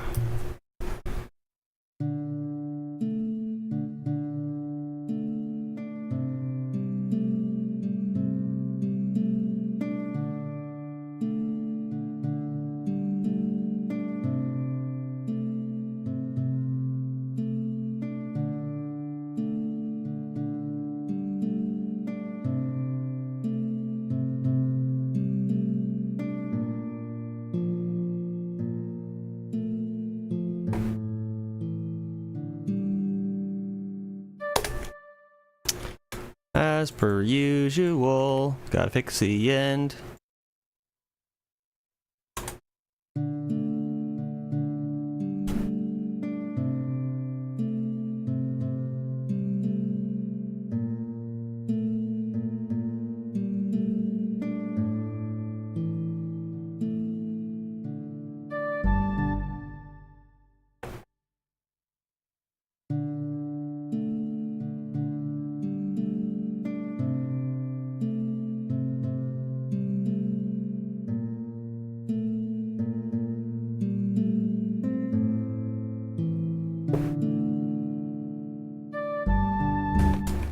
Something like that. That's not bad. And then let's do some bass.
maybe. It's okay.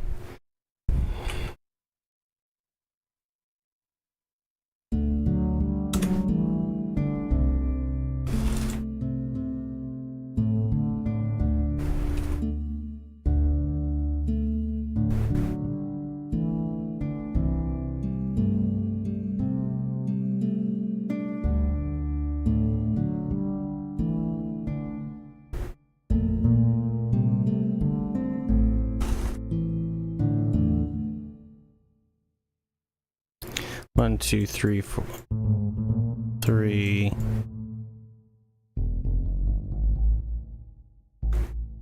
There.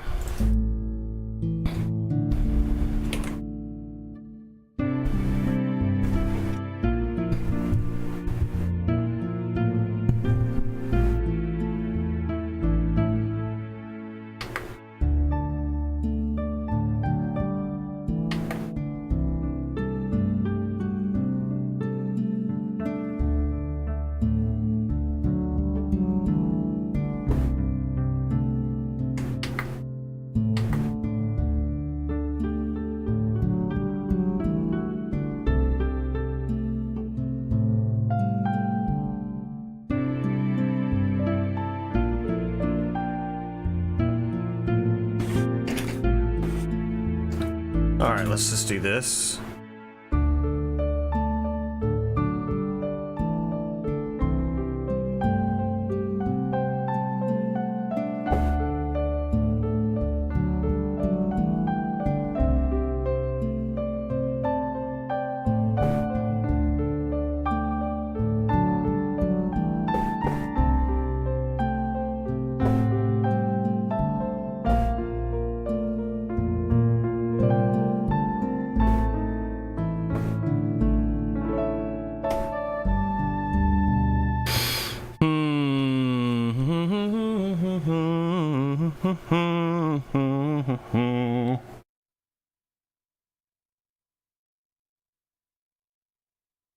I really like this section with the purple, the little flute thing that comes in. I do like that a lot.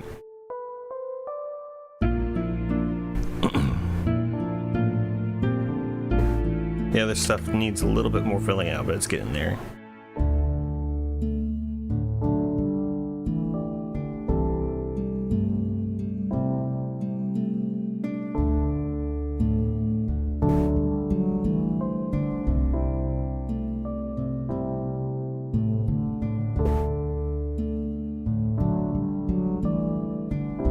That's nice. I like that. Okay, hang on.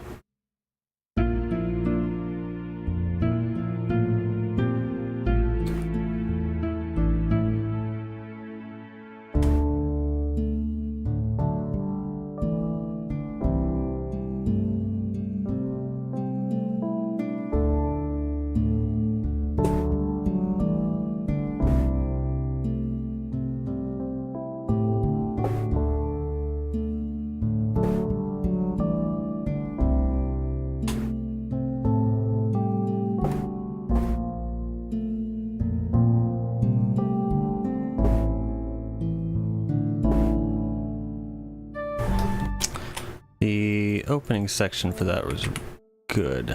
Just this last chord, as usual. What is going on with the last chords with me recently?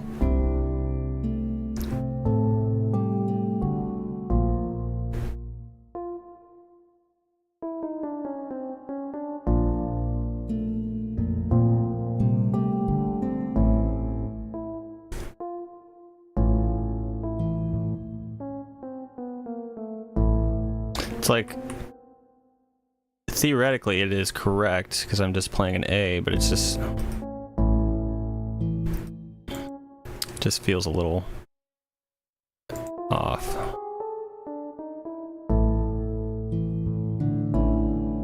That's better.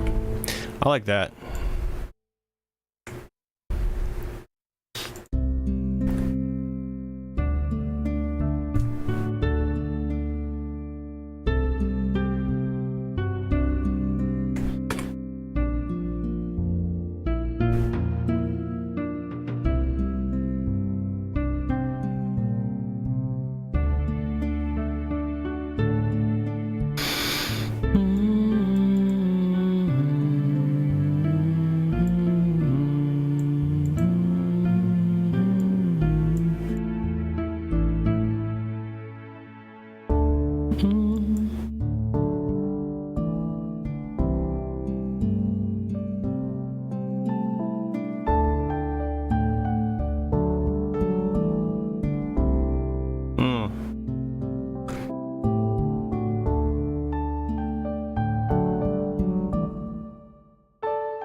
Ooh, okay, hang on.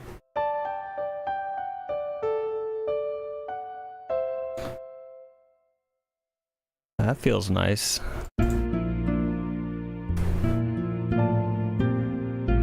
Two, three, one.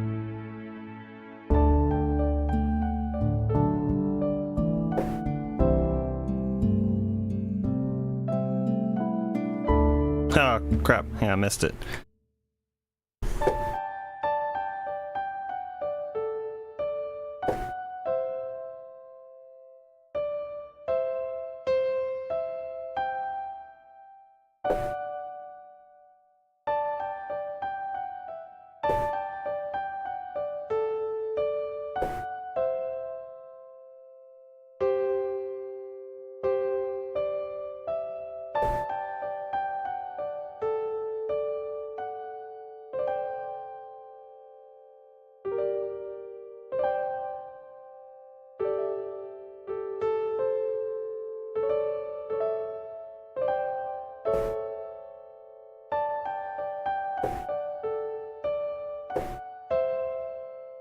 Let me put this piano up on screen so I can actually see. Oh, I guess I can't. Doesn't have that. All right, I just need to record it. 2, 3, 1.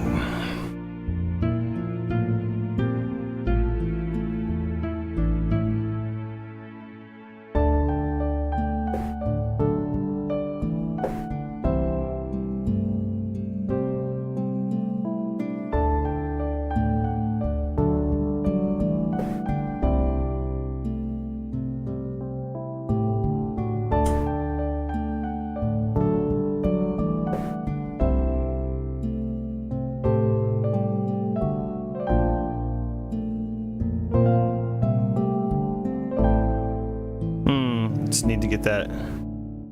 All right, let's keep that there, but let's just run through it again. We got this. 1, 2, 3, 1.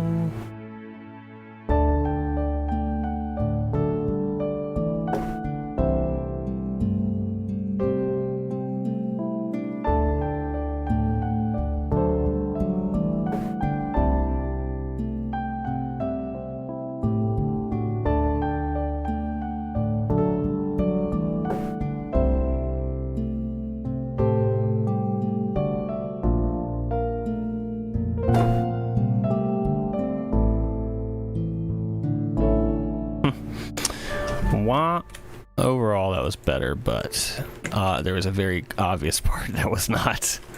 All right, let's just fix this. I like this though.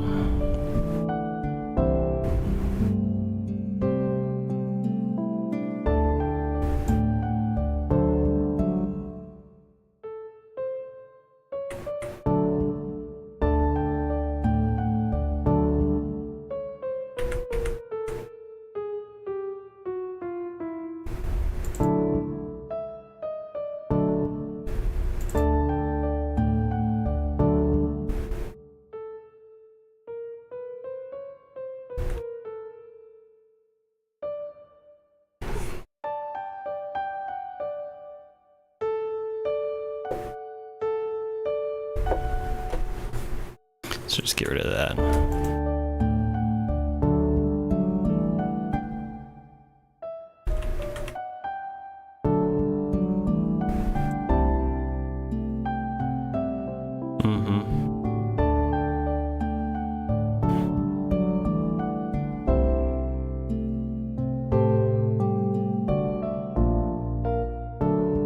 Oops, or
I like that. I think this section sounds nice. Let's start from the beginning. That gives us a lot of variety in this one. Just a nice calm opening. Just going back and forth between two chords. Melody comes in with the guitar. Same two chords. Then the chord moves back down. And then it'll go up. Back into the familiar progression. Some very subtle strings. Probably could be a little bit more subtle.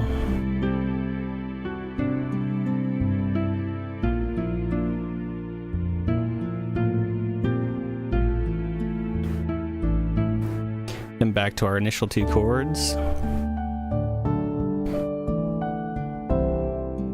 Just dancing between those two.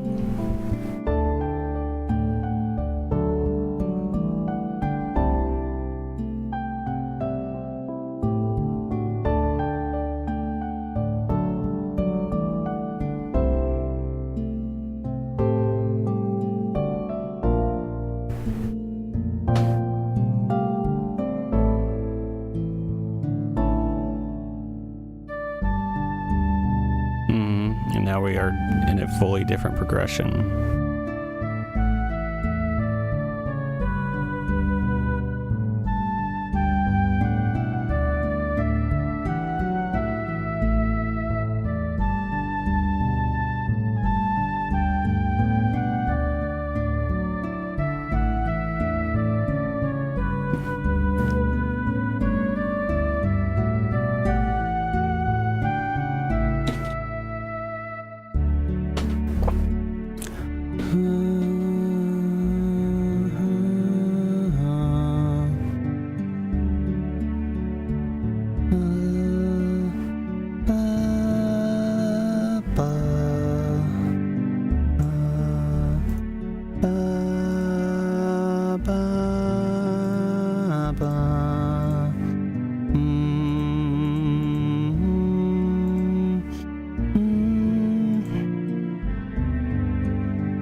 And back to the top.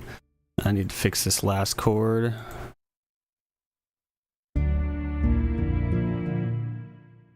Let's see.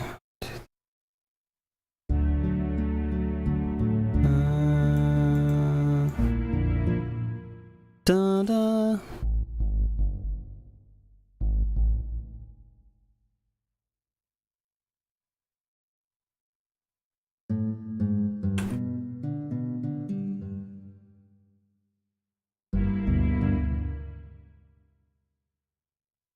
Let's mute these strings. Let's get these right.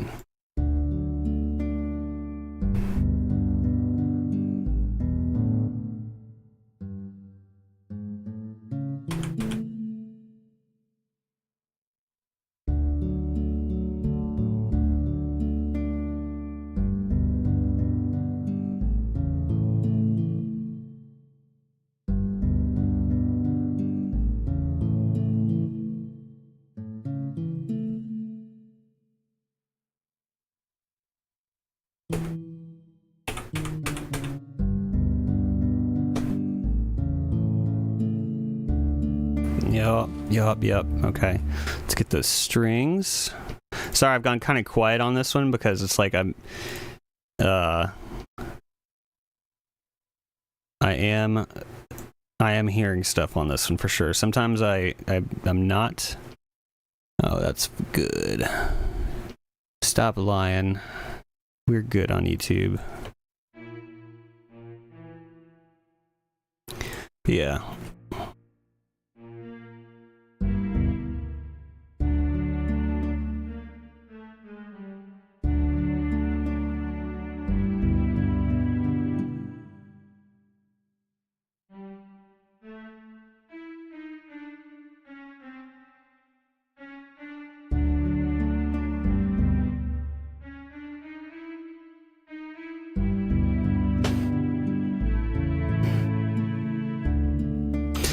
Yeah, I'll have to fade those strings with automation because that won't loop very well, but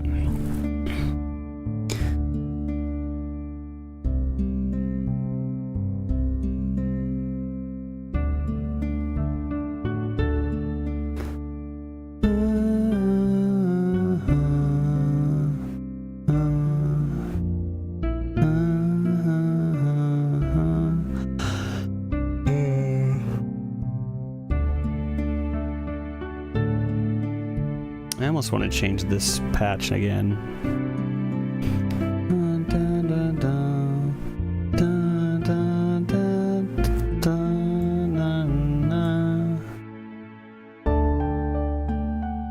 Let's do some volume adjustment on these ones.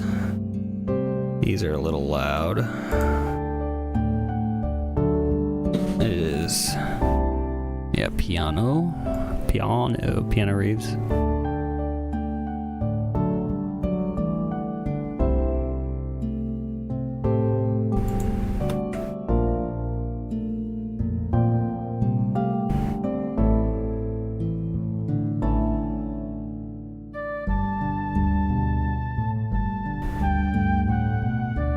Okay. All right. Yeah. This is working nicely. I think I need to do some.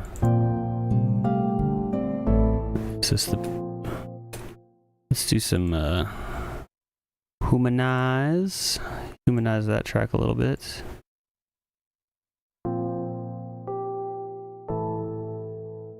Same on this one. Yep. Yeah. It is. I've said it before, it's like the downside of doing this theme this month is that it's very kind of hypnotic music. So I know I'm getting quiet. I'm just spacing out, but I'm really getting into this one. I like the way it's coming together.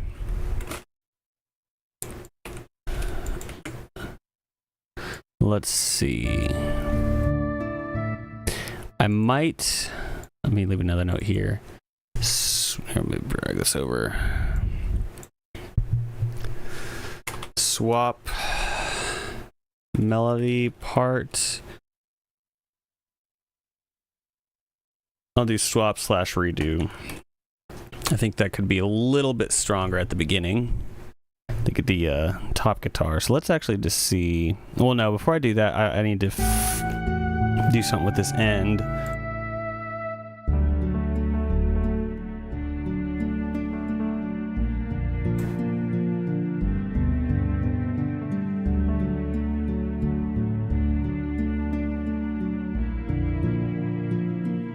And these strings, I'm only half feeling these. I'm gonna mute those. They're not exactly working for me anymore.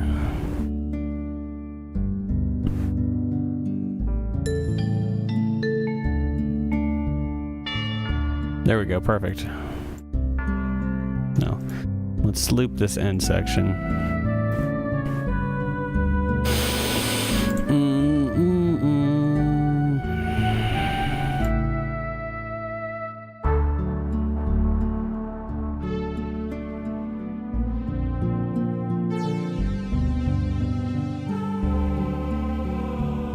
Nah, not choir. I don't want choir in this one. Harp?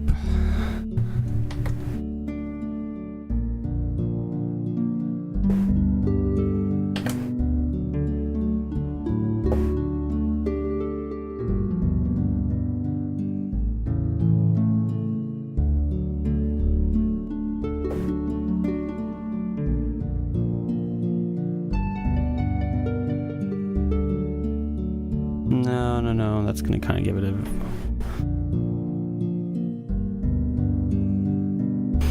Let's see here.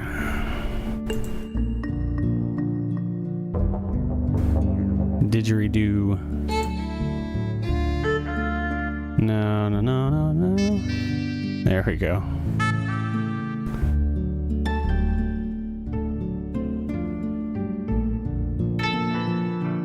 Nah, none of these really. Is there a way I can turn off the audition whenever I click anything?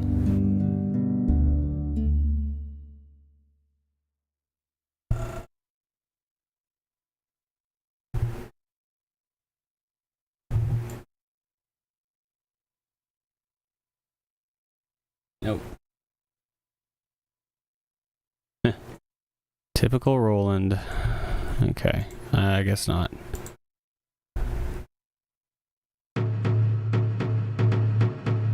Huh.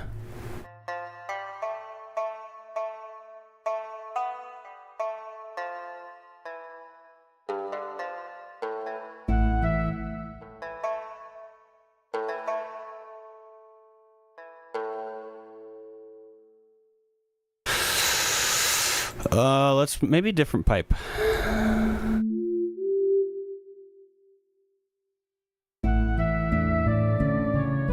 Different pipe or a different guitar.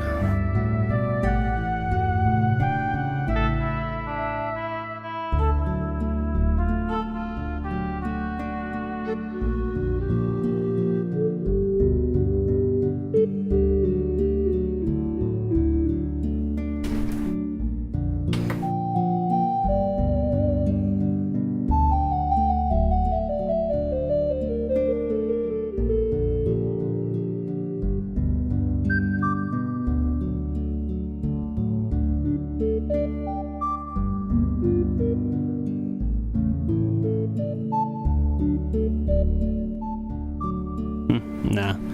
Nope, nope, nope, nope, nope, nope, nope, nope, nope, nope, nope, nope.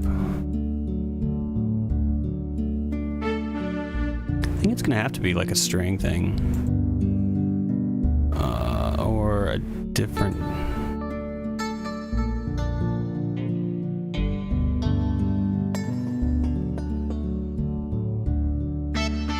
Nope.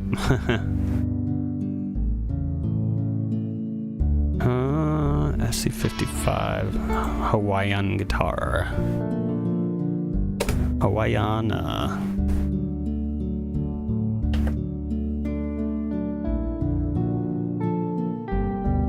That sounds kind of like the mellow guitar. Not exactly. Okay.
Maybe.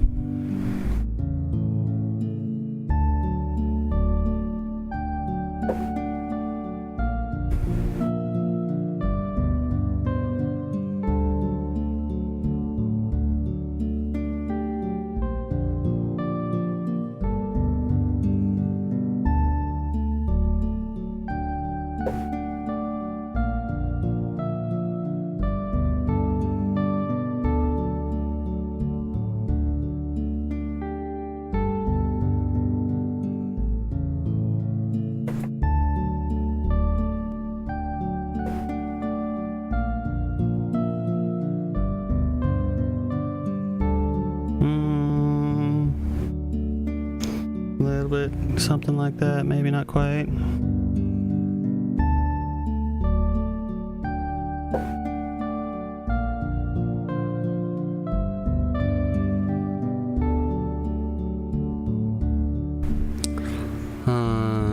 Getting close. I think this is a decent sound for there. Throw that to the side. My parts graveyard is starting to build already.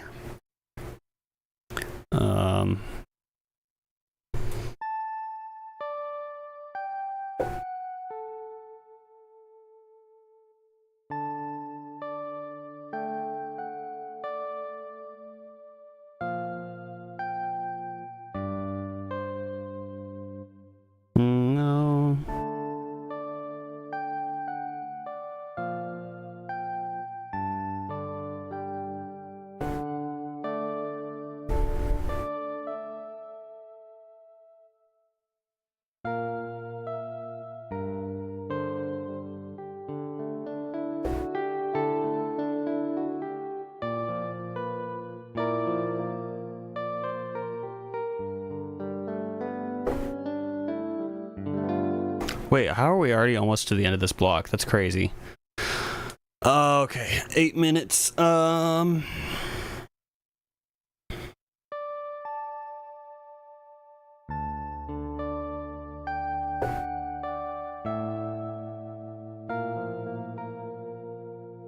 Let's just try to get this going.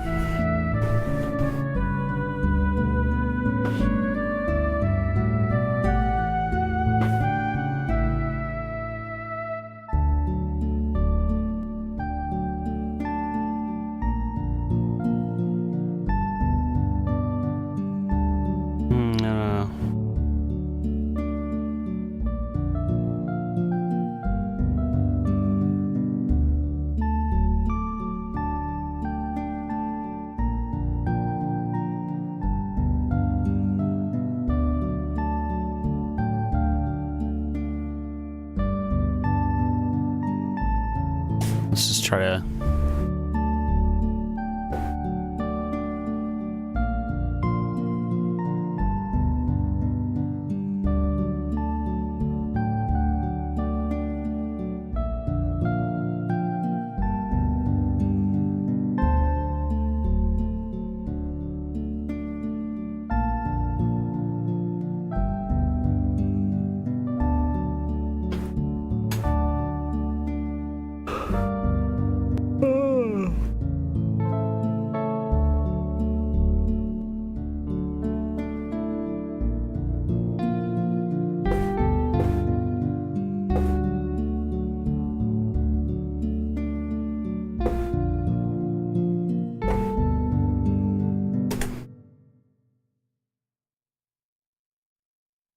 see if I can find it on this little Rock Band guitar.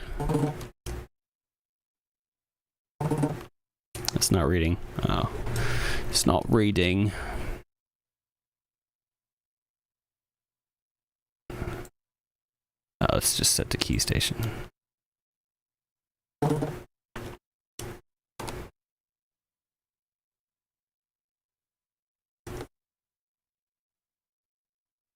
Oh well, I guess this one's not going to work today.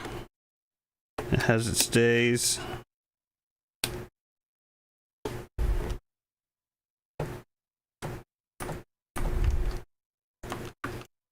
Let's see if I reconnect it.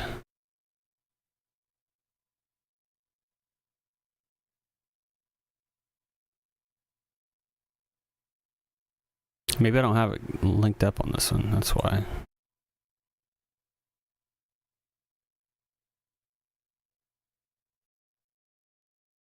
Oh. Whatever. I was gonna try, but... Okay. Alright, brain. Let's think here.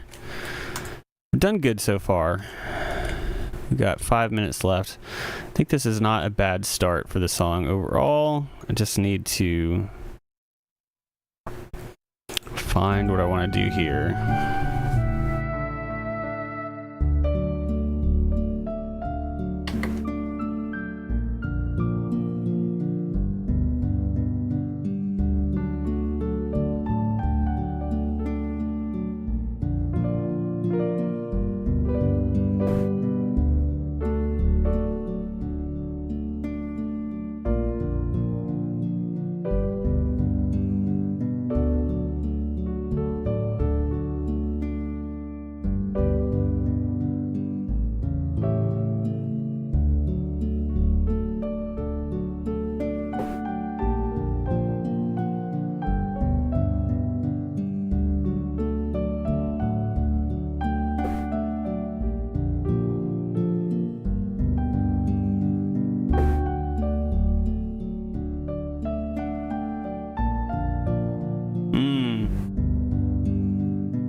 Hang on, let's do that. Something like a...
this could work. Hang on. This could work.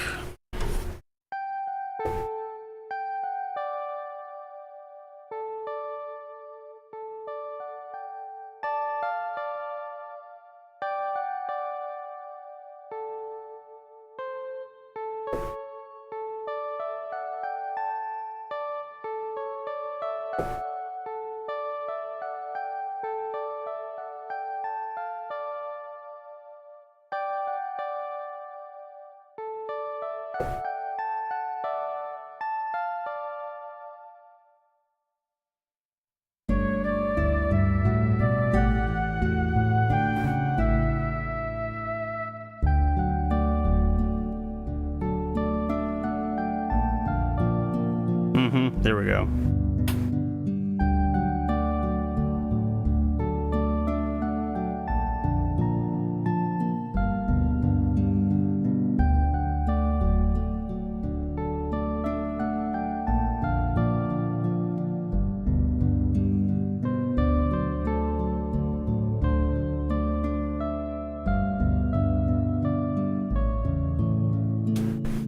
Okay, so there's the idea starting to form. It needs a little bit of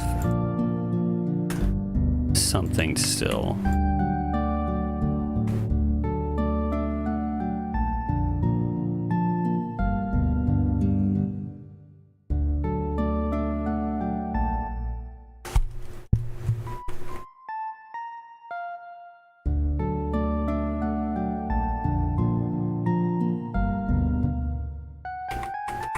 Da da da da.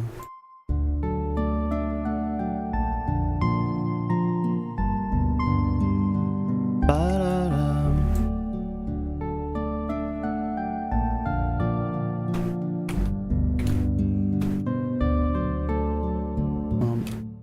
Da-da-da-da. Dun, dun.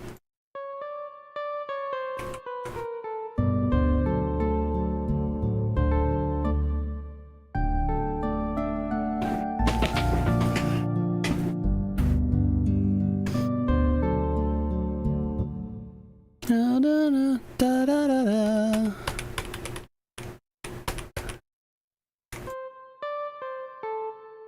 I guess that's what I had. Alright, maybe this does need to be a vibraphone. We are Hawaiian guitar. We are 10 seconds.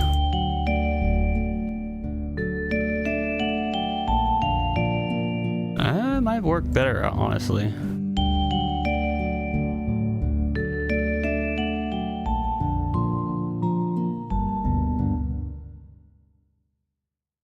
Okay. All right. These off for a second. Thank you for sticking with me if you are still here. I know it's been kind of a quiet stream, kind of a chill stream.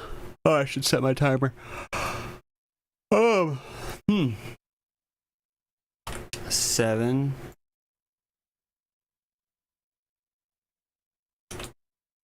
There you go.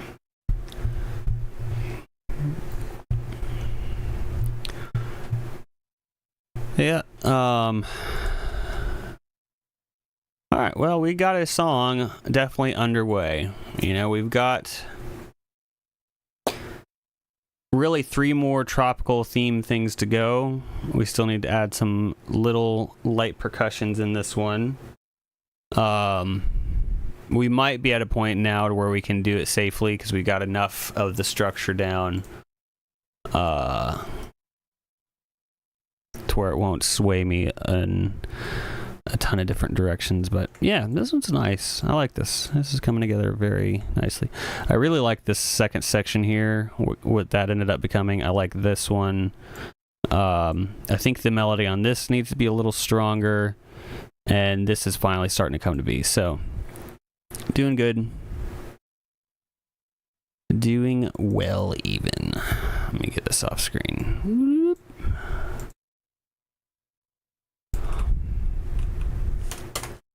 We'll do probably Just one more block here. Might even be a shorter block, 40 minutes.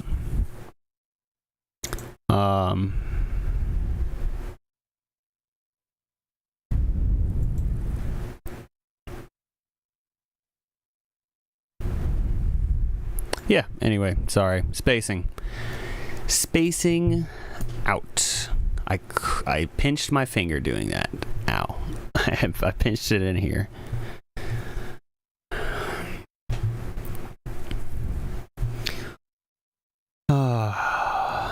You know what I need to get better at?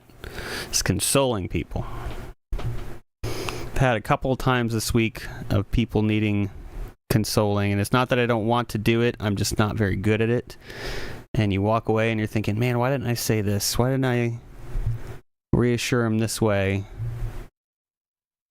And you have all these thoughts going through. You're like, oh man, I should say this to him, I should say that, I bet this will make them feel better. And then you just end up just saying, wow, that sucks.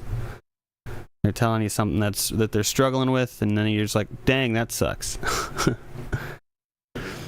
I just had that happen earlier today. A friend of mine at the gym, hadn't seen him in a while, and then he told me, well,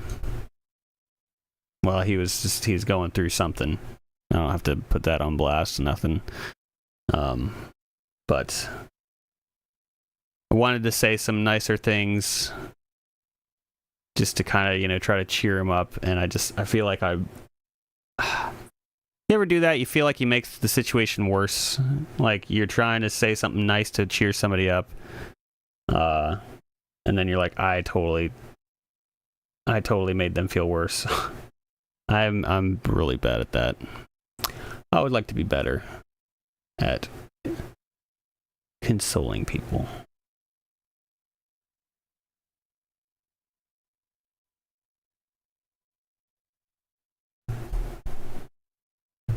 But what can you do? It's a hard thing to practice.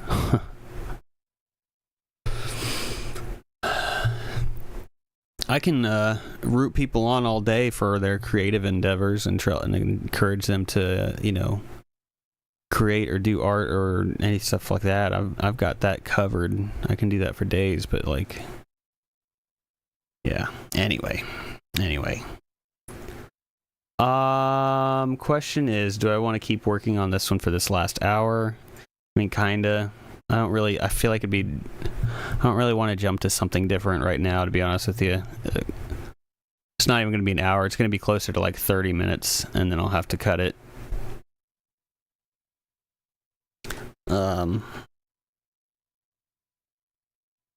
Yeah. Yeah, anyway.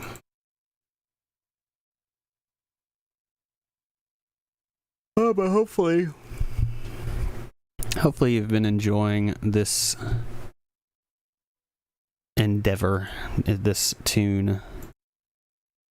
It's coming together, I think.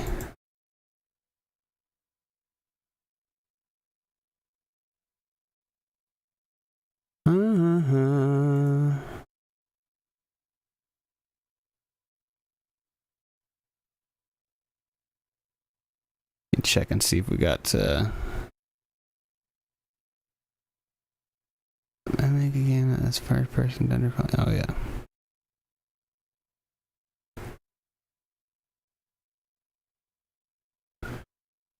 Yep. Sorry, just checking out RPGA stuff. Response to the latest video.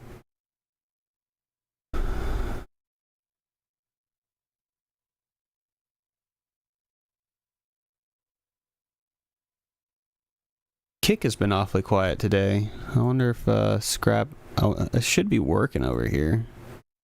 Let me check my settings, accounts. Yep, Kick is... Okay. It's just nobody knows I'm over there. Oops. We should still be good. Over here. Caffeine has been minimized to tray. Click icon to reopen. We should be good. There we go. There we go. Okay. Sorry. Sorry, I know I'm just kind of mumbling randomness, nothings to myself, but that's just how I reassure myself. Yeah, if you missed it earlier, the racing music pack is now available. It came out today.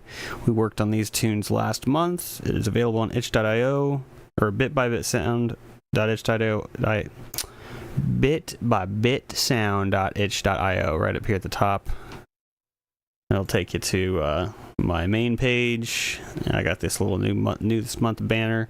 That's going to have to be updated because we got a second one coming out on Tuesday. We're going to have another pack coming out. But as usual, when I release a pack, oh, what's up, Scrap? I've been quiet, just working on image stuff. Also is on YouTube and switched over to Kick now. Okay, yeah, no worries, dude. No worries. I wasn't sure if you were here or not. It's all good, though. Appreciate you stopping in. Yeah. So, yeah, that one's out Tuesday. We're going to have 16-Bit Fantasy 3 is going to be coming out. Our timer is almost up. So, good stuff there. Thanks for joining the Scrap, man. I appreciate it, brother. You doing all right today? In fairness, I've been pretty quiet too. I've been spacing out and zoning in on this. That's probably that Benadryl I took earlier. Not supposed to do that when I operate heavy machinery such as this computer.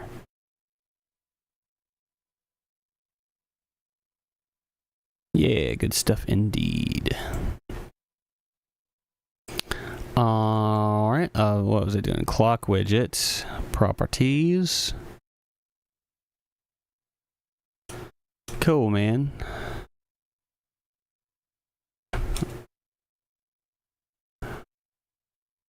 I think we'll set... Yeah, I think I'll just have to cut it about 5 my times, so we'll maybe have a little bit of downtime after.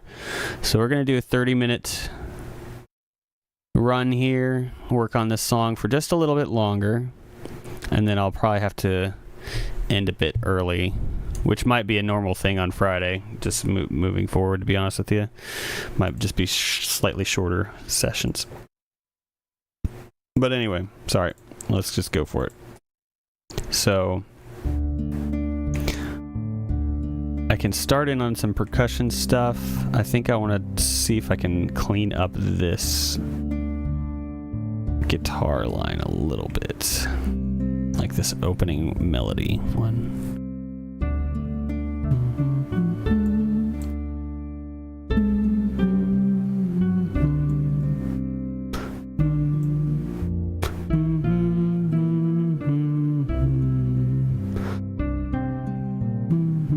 That's a good one.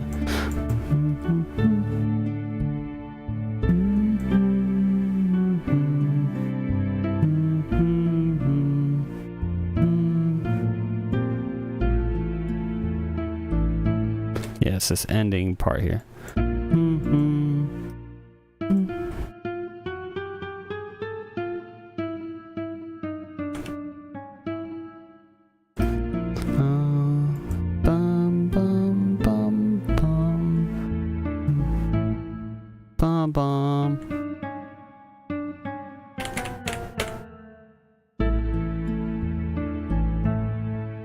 Okay.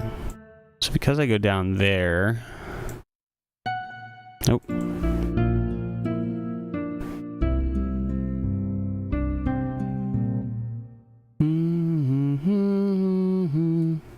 Maybe.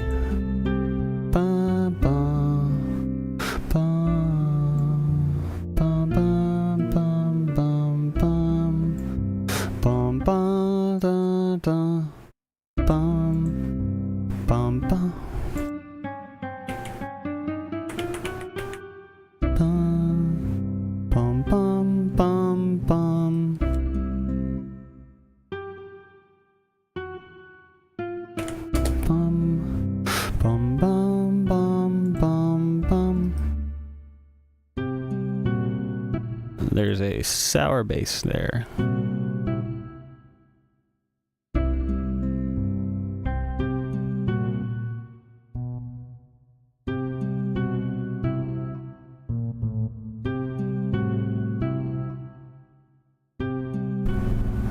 That's better, I think.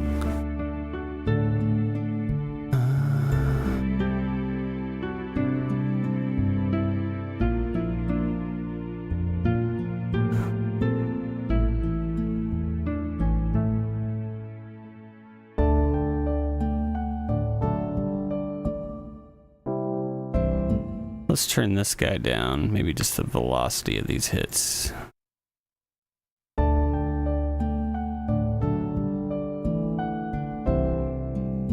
Maybe not that much.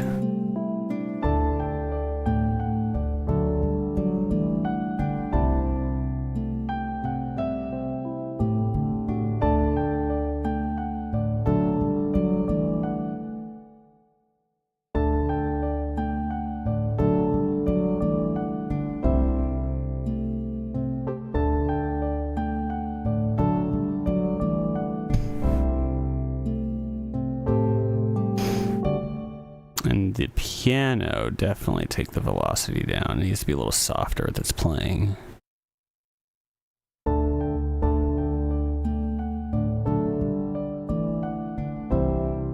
Alright, so it's softer with its playing, but then up in the volume here.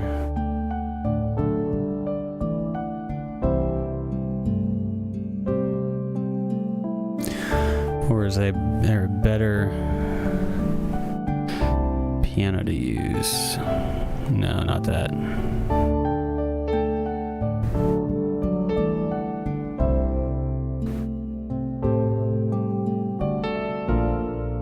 No.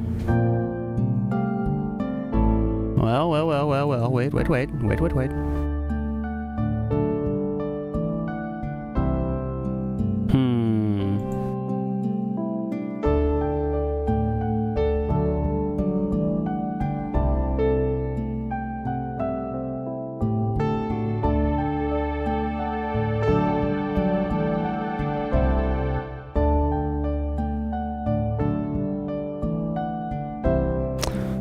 Kinda did like this one, this piano, or no, piano 3W.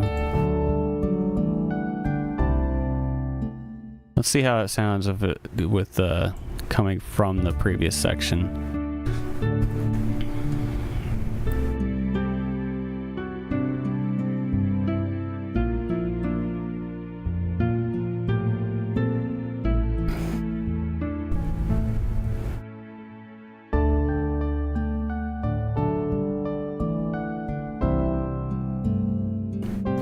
I like that. It's a little less like abrasive. Not that the piano is abrasive, but it's just a little softer.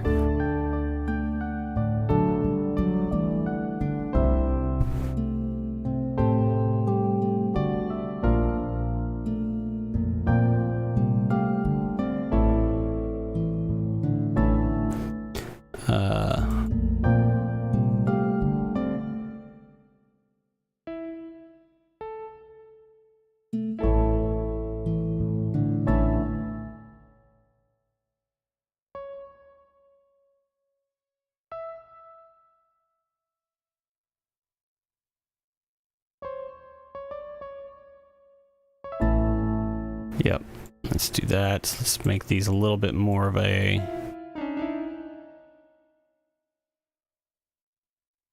what would the word even be for it? But that's too far. That is too far. We've gone too far.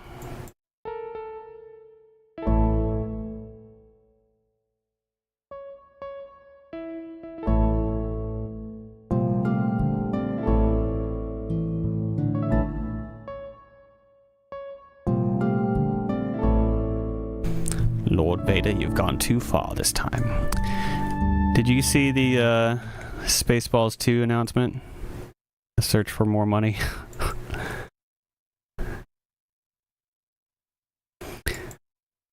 You know, a lot of times I'm not too excited for like reboots and stuff like that, but this one I think because it's Mel Brooks, I'm like, there's hope. Mel Brooks is hilarious. And he's like, he's not going to be like afraid of offending anybody. He will.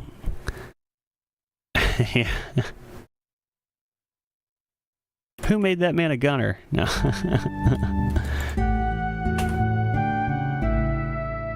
If it's terrible, it'll still be a success. That's fair. That's a great point.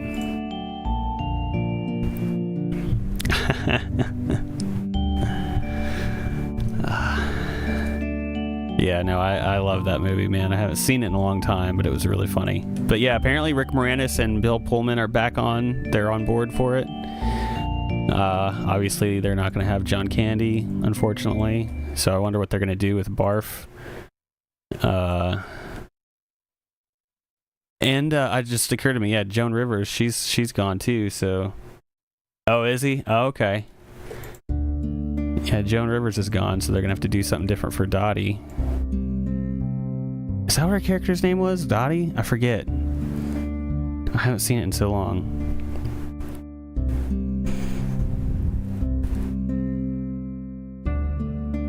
That would almost be sad. That's like when they had the Carrie Fisher AI or whatever in Star Wars. It's like, I don't know. Yeah, I think going with a voice actress who can mimic her voice would be better than doing an AI Joan Rivers.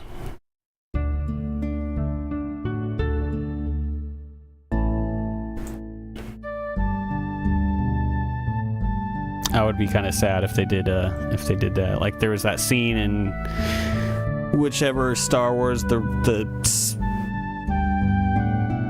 episode 8, I guess. I don't even remember what it's called, with Carrie Fisher, that they did like after she passed, and it's like, I mean, I don't know.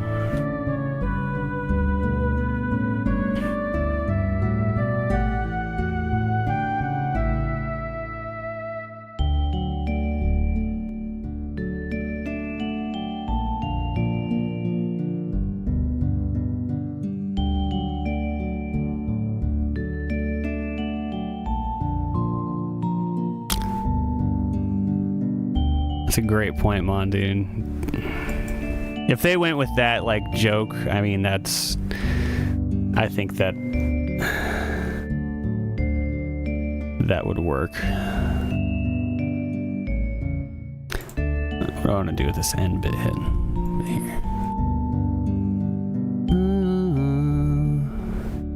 Spaceballs, the action figure.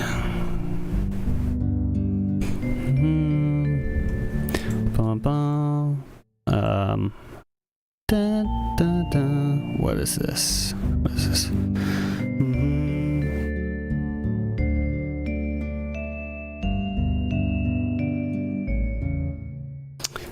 Bomb.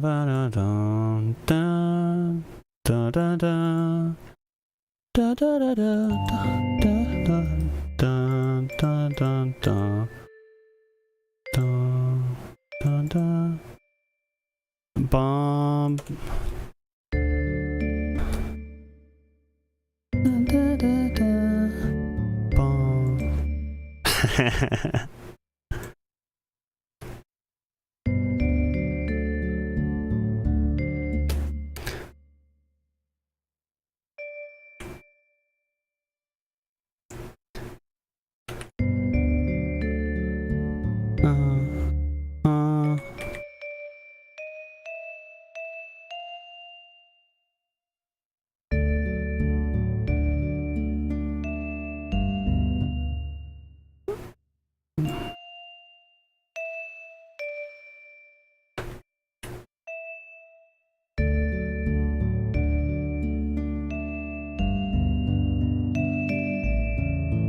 I believe you.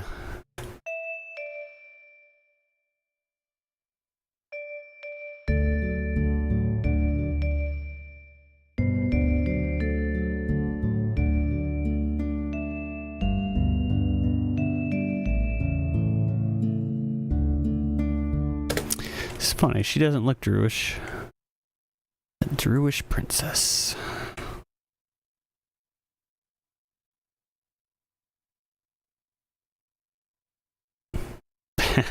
Comb the desert. That scene just popped in my head. Find anything? Man. Oh, that's fun. What did you find, Scrap? I think Tycho's going to be too much for this one. We're going to go for...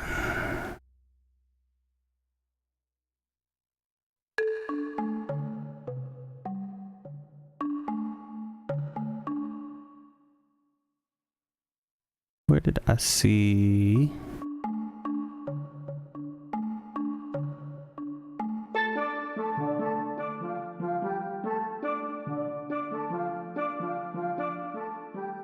Oh, it's because I'm on... Here we go.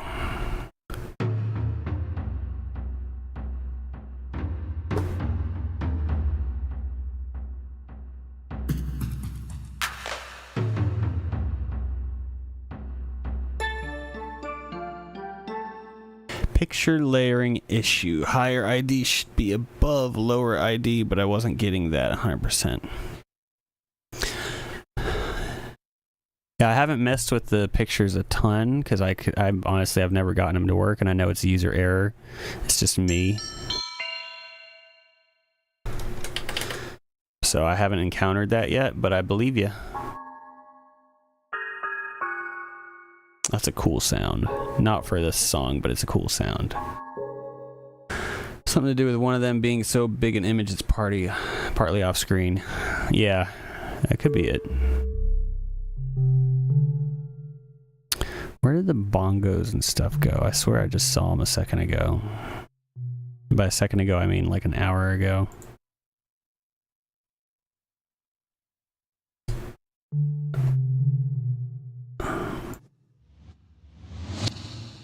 You're not an ethnic.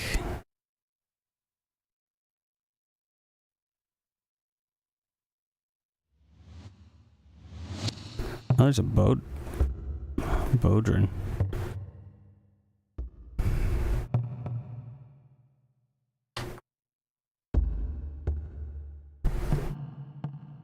See if it still exists or whether it's my own brain's problem or not tomorrow. Yeah.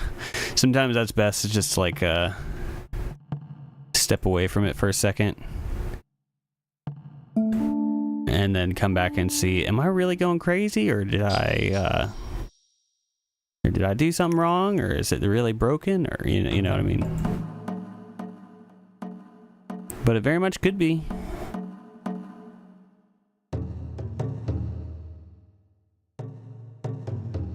Alright, what I'm going to do... We're going to go to 10. 10 on this plugin is always a drum patch, and it's got some different ones here. I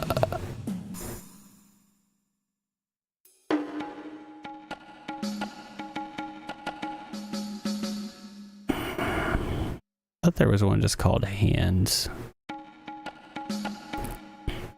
I guess not. Why does everything sound like it's panned to the left?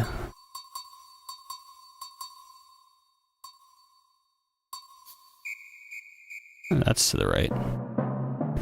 Oh, probably because it's an orchestra and the yeah. I should have used this during the racing month.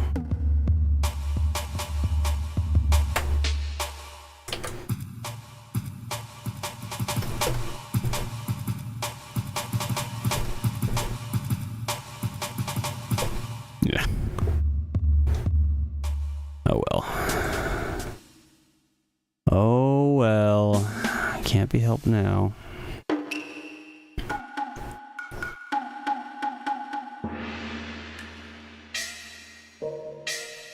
Is he gonna have the guy screaming?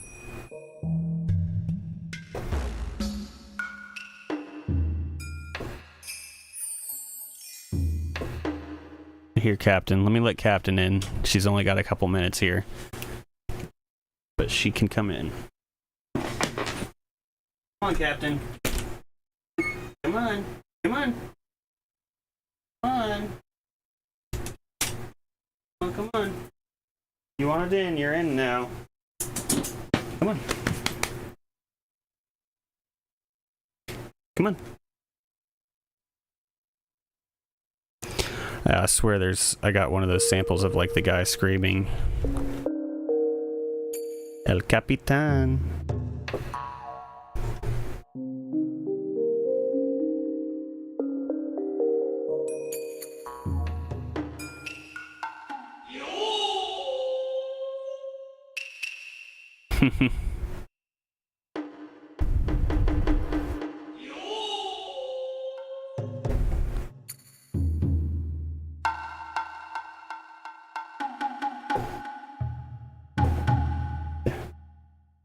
Captain. Yeah, me too. I used it in something a long time ago. I don't remember which song it was.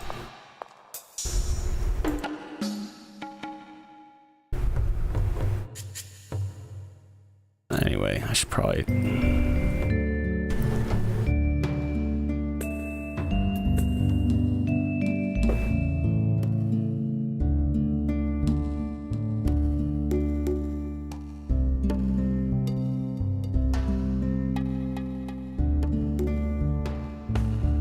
Just figuring out where everything is mapped up on here. If you do Japanese samurai music, then we're gonna have some fun. Yeah, it's possible. There's potential for that.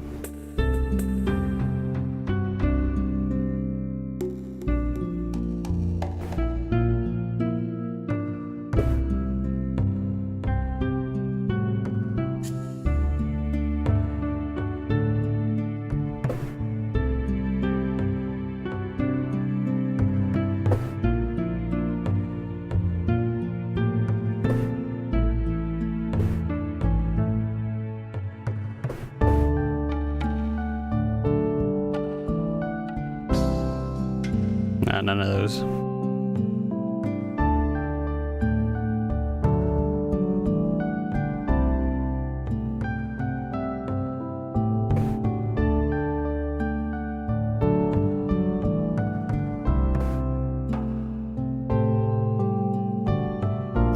Now I hear Momo, but she can't be trusted. Sorry, Momo.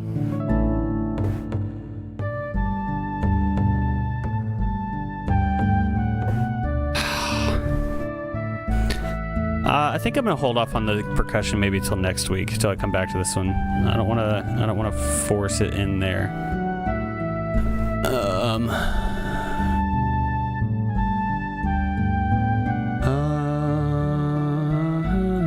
Yeah, that's very possible.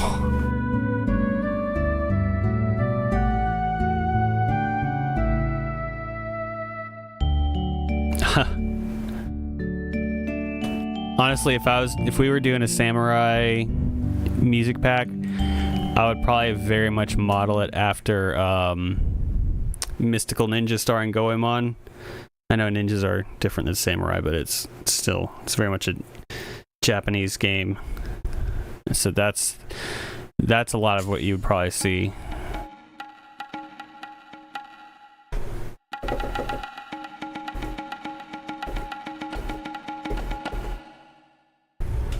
Either of you play Mystical Ninja?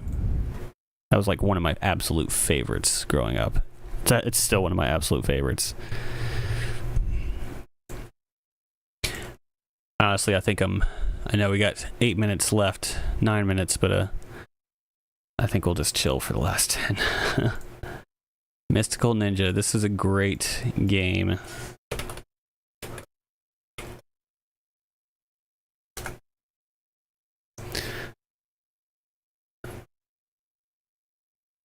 This is like my introduction to really, wow. Yeah, this is one that I rented not accidentally. Like I rented it because I saw it on the shelf and I was like, all right, that's cool, and I thought I'd give it a shot. And it was like, I don't remember how old I was, like 8 or 9 or something. And the introduction to the game is like just the most Japanese thing you could ever see, and it's got there's like a live vocal performance. Oh, okay. Oh, Ninja Gaiden and Mystical Ninja are very, very different experiences. This plays more like a cross between Mario 64 and Ocarina of Time. It's like, and it came out like a year before Ocarina of Time. But you have different characters you can play as, and it's got a lot of platforming in it,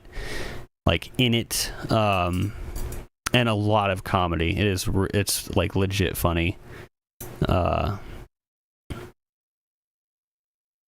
it even has like a laugh track in it, and they kind of like they removed a lot of it they removed the voice acting in the English version. They just didn't redub, but there's still the laugh track in it for certain moments. I will have to play this on stream, man, because this is a great game. I love it.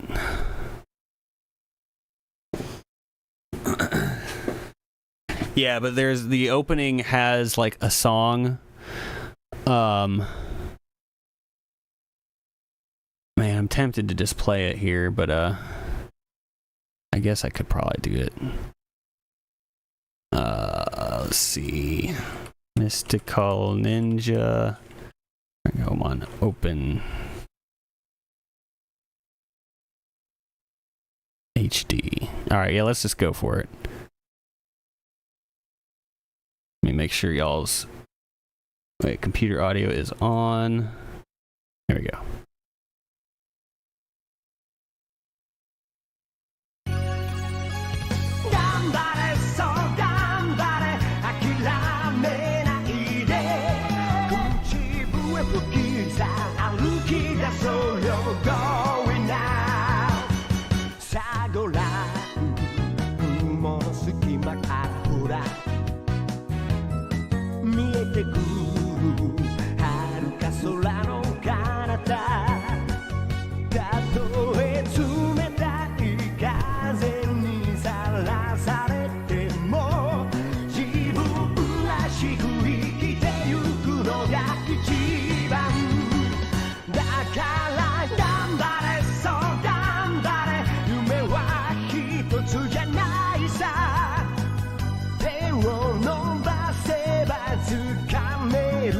Take a chance.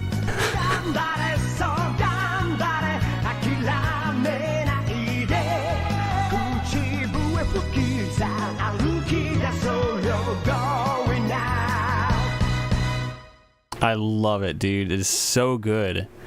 It is so good. And the guy who sings that song, it's the same guy who did Chala Hechala from Dragon Ball Z. Yeah.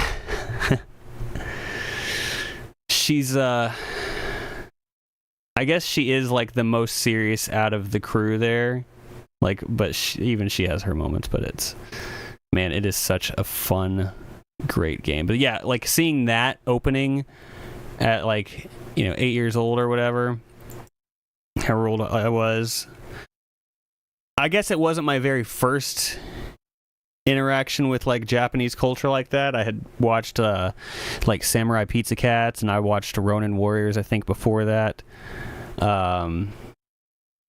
but yeah, anyway, that was Gambario.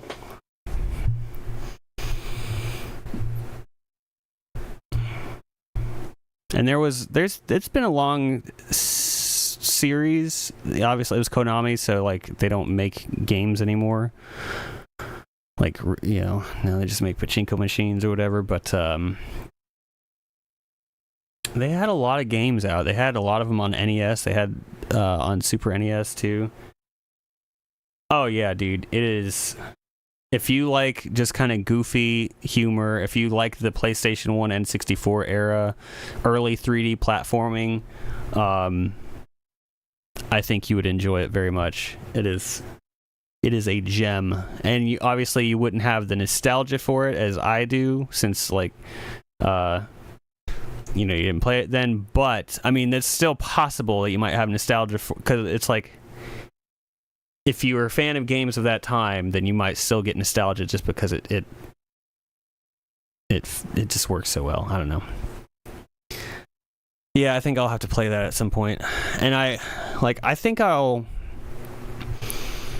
know I've talked about like Saturday might be gaming streams just to give myself a break from work. And 64 had, yeah, for such a small library, it had so many great games. It's one of my favorite consoles.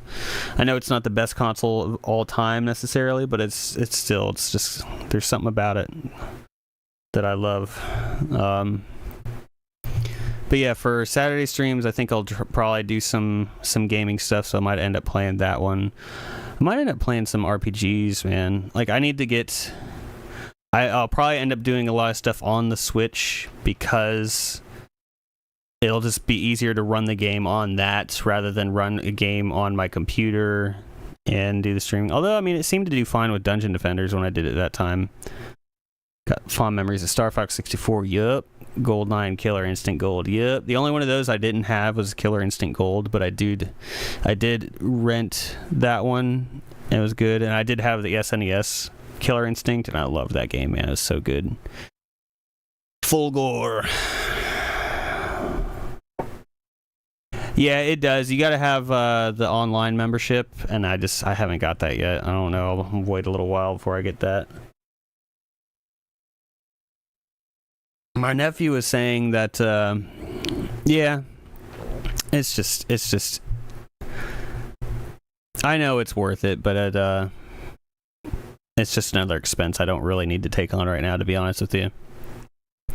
Especially considering that one project got put on hold, that's going to affect my monthly for a little bit until I get something else. But, and there is something else that is brewing, but. Oh, they did. They have the GameCube. Yeah, they've got the GameCube library, but it's only got 3 games on it so far. It's only got Wind Waker, F-Zero, and Soul Calibur 2, which is kind of. It's like y'all probably should have started with more, but whatever. There's a lot of things like I'm happy I've got the Switch 2. I love Soul Calibur 2 also. That's a great game, but Nintendo definitely could have done a bit more, I think, with this launch. They kind of botched it, in my opinion. I still think it's great. I'm having fun with Mario Kart World.